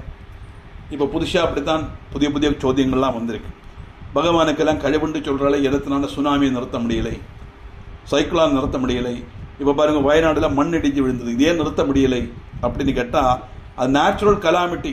அந்தந்த சமயத்தில் நாச நஷ்டங்கள் கொஞ்சம் கொஞ்சமா வரும். கலியுகத்தினுடைய சுபாவம் அது. அது பகவான் அதுக்கு பொறுப்பு கிடையாது. பகவானால் தடுத்து நிறுத்தவும் முடியாது. ஏன்னா அது பிரகிருதியில் வரப்பட்ட க்ஷோபங்கள். அதனால இதை மனசிலாக்கணுமானா அந்த பிரம்மத்தினை பற்றியுள்ள விஷயங்கள் நமக்கு தெரிஞ்சுக்கணும். ஞானம் சித்திக்கணும். அதுதான் சத்தியமான அறிவு, சத்தியமான ஞானம். அதனால வேதே நிவர்த்தே சகலே தொந்த துக்க விஹீனதா தொந்த துக்க விஹீனஸ்து சிவரூப பவத்யசோ. எவனுடைய மனசுல சந்தோஷமும் துக்கமும் இல்லாமல் ஆகிறதோ அவனே சிவனாகிறான். என் சந்தோஷமும் துக்கமும் இல்லாகப்படாதுன்னு சொன்னா, சந்தோஷம் வரும்போது நமக்கு அக்செப்ட் பண்ண தோணும், துக்கம் வரும்போது வருத்தப்பட தோணும். ஆனா மனசுல சந்தோஷம் கிடையாது துக்கமும் கிடையாதுன்னு சொன்னா ரெண்டையும் ஒரே மாதிரி பார்க்கக்கூடிய அவஸ்தை மனஸ்திதின்னு அர்த்தம். அந்த பக்குவதை, மெச்சூரிட்டி ஆஃப் மைண்ட், அது எவனுக்கு வரதோ அவன் சிவனாகவே மாறுவான். ஏன்னா ஈஸ்வரனுக்கு இந்த சந்தோஷம் துக்கம்ங்கிற அந்த வித்தியாசம் கிடையாது. அதனால துவந்தா பிராப்தவு ந ஜாயேதாம் சுகதுக்க விஜானதா விகிதா விகிதே தஸ்ய நஸ்யாதாம் சுரர்ஷயா. முனிஷ்ரேஷ்டர்களே, இந்த வித்தியாசம் இல்லாமல் ஆயாச்சுன்னா பரஸ்பர விருத்தமாக இருக்கப்பட்ட விஷயங்கள் எல்லாம் இல்லாமல் ஆயிடும். அப்படி பரஸ்பர விருத்தமாக உள்ள வஸ்துக்கள் கிடையாது. ஒண்ணுதான் உண்டு. ரெண்டு உண்டானத்தானே பரஸ்பர விருத்தம் வரும். இது நல்லது அது கெட்டதுன்னு நம்ம எப்படி நம்ம பார்ப்போம். ஒரு கயற்றம் ஒரு இறக்கம், ஒரு லாபம் ஒரு நஷ்டம், இதெல்லாம் பரஸ்பர விருத்தமாக்கும். இந்த வஸ்துக்கள் எல்லாம் பரஸ்பர விருத்தமாக இருக்கப்பட்ட வஸ்துக்கள் ஒன்றும் சாஸ்வதம் அல்ல, இதொன்னும் வாஸ்தவம் அல்லங்கிற போதம் நமக்கு சித்திக்கணும். அது சித்திச்சா அந்த தொந்த பேதங்கள் இல்லாம ஆச்சுன்னா பரஸ்பர விருத்தமான காரியங்கள் பரஸ்பர விருத்தம் அல்லான்னு நம்ம நினைக்க தொடங்கினோமானா சுகதுக்கங்கள்லேருந்து அவன் விமுக்தனாகிறான். அதனால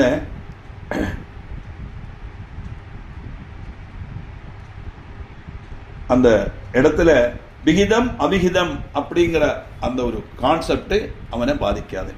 விகிதம்னா செய்யக்கூடியது, அவிகிதம்னா செய்யக்கூடாதது.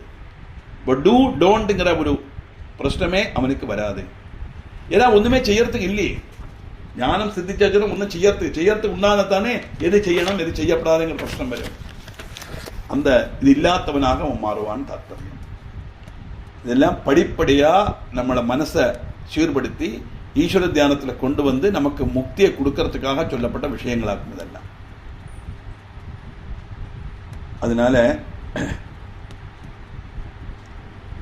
ஈதிருஷோ விருளோ லோகே கிருஹாசிரம விவர்ஜிதா இது லோகே பவத்யஸ்மின் தர்சனாத் பாபஹாரகா.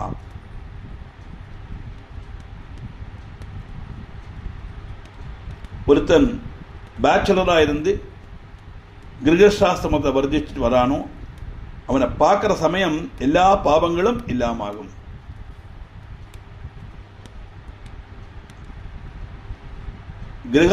கிரகஸ்ராசிரம விவர்ஜிதா அப்படின்னு சொன்னா கிரகஸ்தாசிரமத்தை விவர்ஜிட்டு வானப்பிரஸ்தாசிரமம் இல்லையான சன்னியாசம் ரெண்டுமே எடுத்துக்கலாம் நம்ம.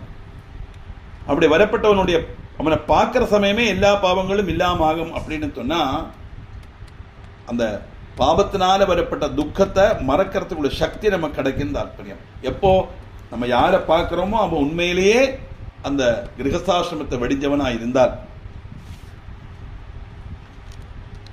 இப்படி எல்லா பூஜ்ய ஸ்தலங்களிலேயும் தீர்த்தானி ஸ்லாகயந்தீக தாதிருஷம் ஞானவித்தமம் தேவாஷ்ட முனிய சர்வே பரபிரம்மாத்மகம் சிவம். எல்லா பூஜ்ய ஸ்தலங்களிலேயும் சரி அந்த பிரசஸ்தி லபியமாகறதுக்கு அந்த அறிவு எப்படி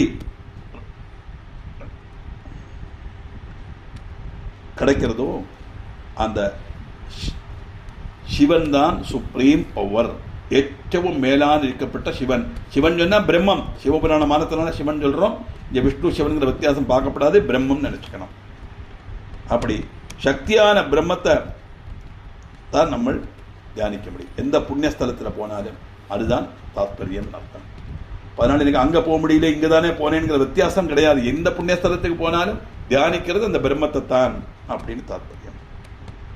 அதனால தாதிருஷானி ந தீர்த்தானி ந தேவா மிருட்சிலாமயாக தே புனந்துருகாலேன விஜானி தர்ஷனாதபி யாவத் கிருஹாசிரமே திஷ்ட தாவத் ஆகார பூஜனம் குறியா சிரேஷ்டஸ்ய சுப்ரீத்யா சுரேஷு கலு பஞ்சசு. புண்ணியஸ்தலத்தில் விக்கிரகங்களோ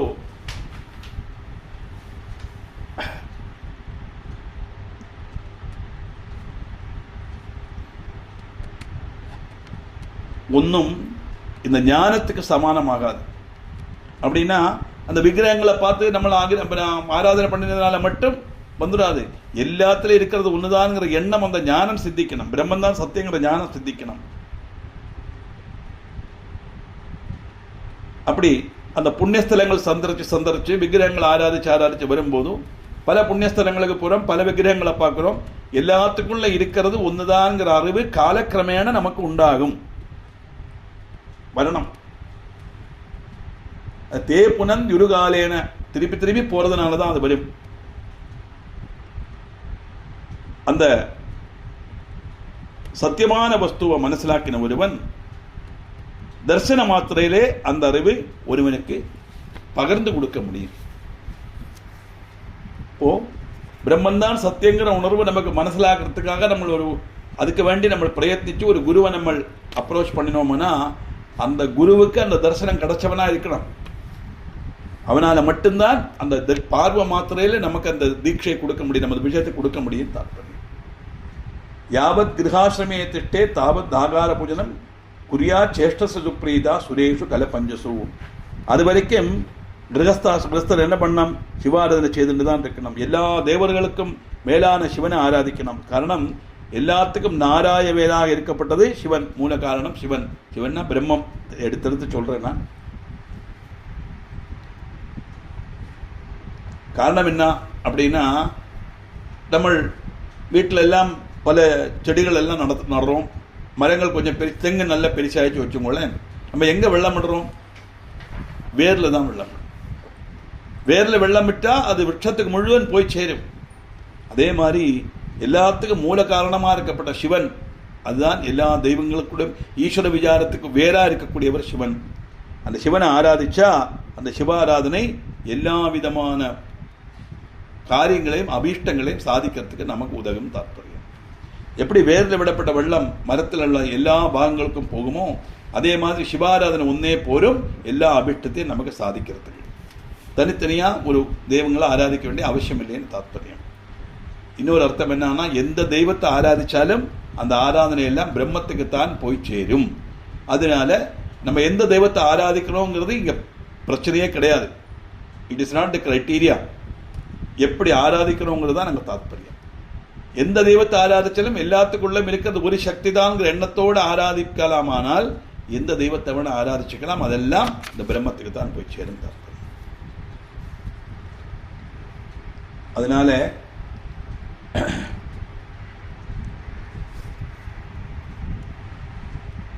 சாகாசுஜ சுப்தாசு மூலம் திருப்தம் ந கர்ஹசித் ஏவம் சர்வேஷு திருப்தேஷு சுரேஷு முனி சத்தமாக. முனிவர்களே, வேலை விட்டுட்டு சாகைகளுக்கு வெள்ளம் கொடுத்தா அது பிரயோஜனம் இல்லை. வேறு சரியாக சம்ரட்சிக்கப்படாது. செடியோட மூட்டில் வெள்ளம் விடாமல் செடிக்கு மேலே இலையில மட்டும் வெள்ளம் விட்டுன்னு வச்சோம் வச்சுக்கோ, அந்த வெள்ளம் அது கொஞ்ச நாள் இருப்பம் இருக்கும், அப்புறம் உணங்கி போயிடும். வேருக்கு பலம் கிடைக்காது. வேருக்கு பலம் இல்லைன்னா மரம் செழிச்சிடும். வேறு நன்னா இருந்தால் தான் மரம் நிற்கும். அதே மாதிரி சிவாராதனை தான் எல்லாத்துக்கும் அடிஸ்தானம். மற்ற தெய்வங்கள் ஆராதிக்கிறது அது சிவாராதனை ஆகாது. சிவாராதனை செய்தா எல்லா தெய்வத்தையும் ஆராதிச்சதுக்கு துல்லியமாகும். ஒன்றுதான் உண்டு பிரம்மம் அப்படின்னு சொல்லிட்டு மற்ற தெய்வங்களை ஆராதிச்சா சிவாராதனை ஆகாது, சிவாராதனை ஆராதிச்சா தான் மற்ற தெய்வங்களுக்கு ஆராதனையா வரும் அப்படின்னு சொன்னா இது காண்ட்ராவா அல்லவா இருக்கு. ஏன் அப்படி வருது அப்படின்னு கேட்டா, சிவாராதனை சொல்லப்பட்டது பிரம்மன்தான் சத்தியங்கிற உணர்வோடு உள்ள ஆராதனை. அந்த உணர்வோடு உள்ள ஆராதனை இல்லாமக்கு எத்தனை தெய்வத்தை நம்மளை ஆராதிச்சாலும் அந்த ஆராதனை எல்லாம் நமக்கு ஞானத்தை சித்திக்காது, கர்ம பலமத்தை தான் கொடுக்கும். அதே சமயம் எந்த தெய்வத்தை ஆராதிச்சாலும் இதெல்லாம் இந்த பிரம்மத்துக்குத்தான் சத்தியங்கிற உணர்வோட செய்தா அது சிவாராதனையாக்கு நினைச்சுன்னு செய்தா அந்த எந்த தெய்வத்தை ஆராதிச்சாலும் சிவாராதனைக்கு போய் சேரும் சொன்னா அந்த சத்தியமான பிரம்மத்தை மனசிலாக்கத்தோட கழிவு அவனுக்கு கிடைக்கின்றார்கள். தனித்தனி தெய்வங்கள் தனித்தனி சக்திகள் நினைச்சுன்னு பண்ணினோம்னா அது அந்த பலன்தான் கிடைக்கும், அந்த ஞானம் சித்திக்காது.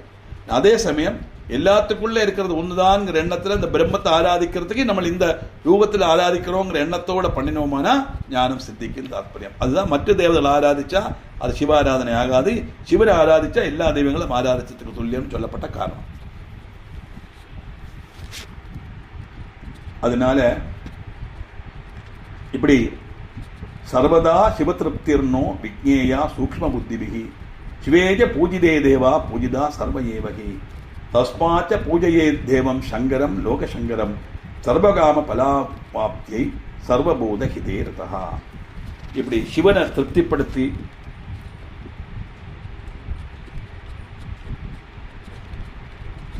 நம்ம செய்யப்பட்ட ஆராதனை நல்ல அறிவுள்ளவர்கள் சொன்னது மாதிரி சிவாராதனை மூலம் எல்லா தெய்வத்தையும் நம்ம ஆராதிக்கப்படுறோம். நம்ம சௌந்தர்யில பார்த்தோம், பிரயாணாம் தேவானாம் அப்படின்ற ஸ்லோகத்தில் அம்புட்டு தேவர்களும் அம்பாளை நமஸ்காரம் பண்ணிட்டு இருக்கலாம். இந்திராணி தேவர்கள் எல்லாம் மும்மூர்த்திகளும் நமஸ்காரம் பண்றாளாம். இப்போ அம்பாளுடைய காலில் நம்மளை அர்ச்சிக்கப்பட்ட பூ அந்த மும்மூர்த்திகளுடைய சிரசிலையும் விழருது. அதனால என்னாச்சுன்னா மும்மூர்த்திகளும் ஆராதிச்சதுக்கு துல்லியம் அம்பாளுடைய பாதம் அப்படின்னாக்க அதில் வர்ணனை வருது. அதே மாதிரி இங்கே சிவனை ஆராதிக்கிறது எல்லா தெய்வங்களையும் ஆராதிக்கிறதுக்கு துல்லியம். அதனால எல்லா ஜீவஜாலங்களுக்கும் நன்மை செய்ய நினைக்கிறவன் சிவனைத்தான் ஆராதிக்கணும். லோகத்துக்கு பரோபகாரி எல்லா ஆகிரகங்களும் சாதிச்சு கொடுக்கப்பட்டவர் யாருன்னு கேட்டா சிவன் மட்டுமே. இப்படி சொல்லி நிறுத்துறார். சிவன் மட்டுமேனா ஈஸ்வரன் மட்டுமே. எல்லா ஆகிரகங்களும் சாதிக்கிறதுக்கு ஒரே ஒரு ஆளால தான் முடியும். லோகத்தில் அத்தனை வஸ்துக்களையும் அனுகிரகம் பண்ணுறதுக்கு ஒரே ஒரு சக்தியால தான் முடியும். அந்த சக்தியை தான் நம்ம பிரம்மம் சொல்கிறோம். சிவபுராணமானத்தினால் அது சிவன்கிற பேரில் நம்ம பிரகீர்த்திக்கிறோம் தாற்பயம். அப்படிப்பட்ட ரீதியில் அந்த சிவாராதனையினுடைய சாராசார விசார வர்ணனை சொல்லி 12ஆம் அத்தியாயத்தை முடிக்கிறார். அடுத்தது 13ஆம் அத்தியாயம் சிவபூஜன விதி. இப்போ ஆராதிக்கணும் இப்படிலாம் சொல்லியாச்சு. நீ இதை எப்படியாக்க இந்த பூஜை பண்ணணும் அப்படிங்கிற விதியாக்கம் இனி சொல்ல போகிறார். அது 13ஆம் சர்க்கத்தில் பார்க்கலாம்.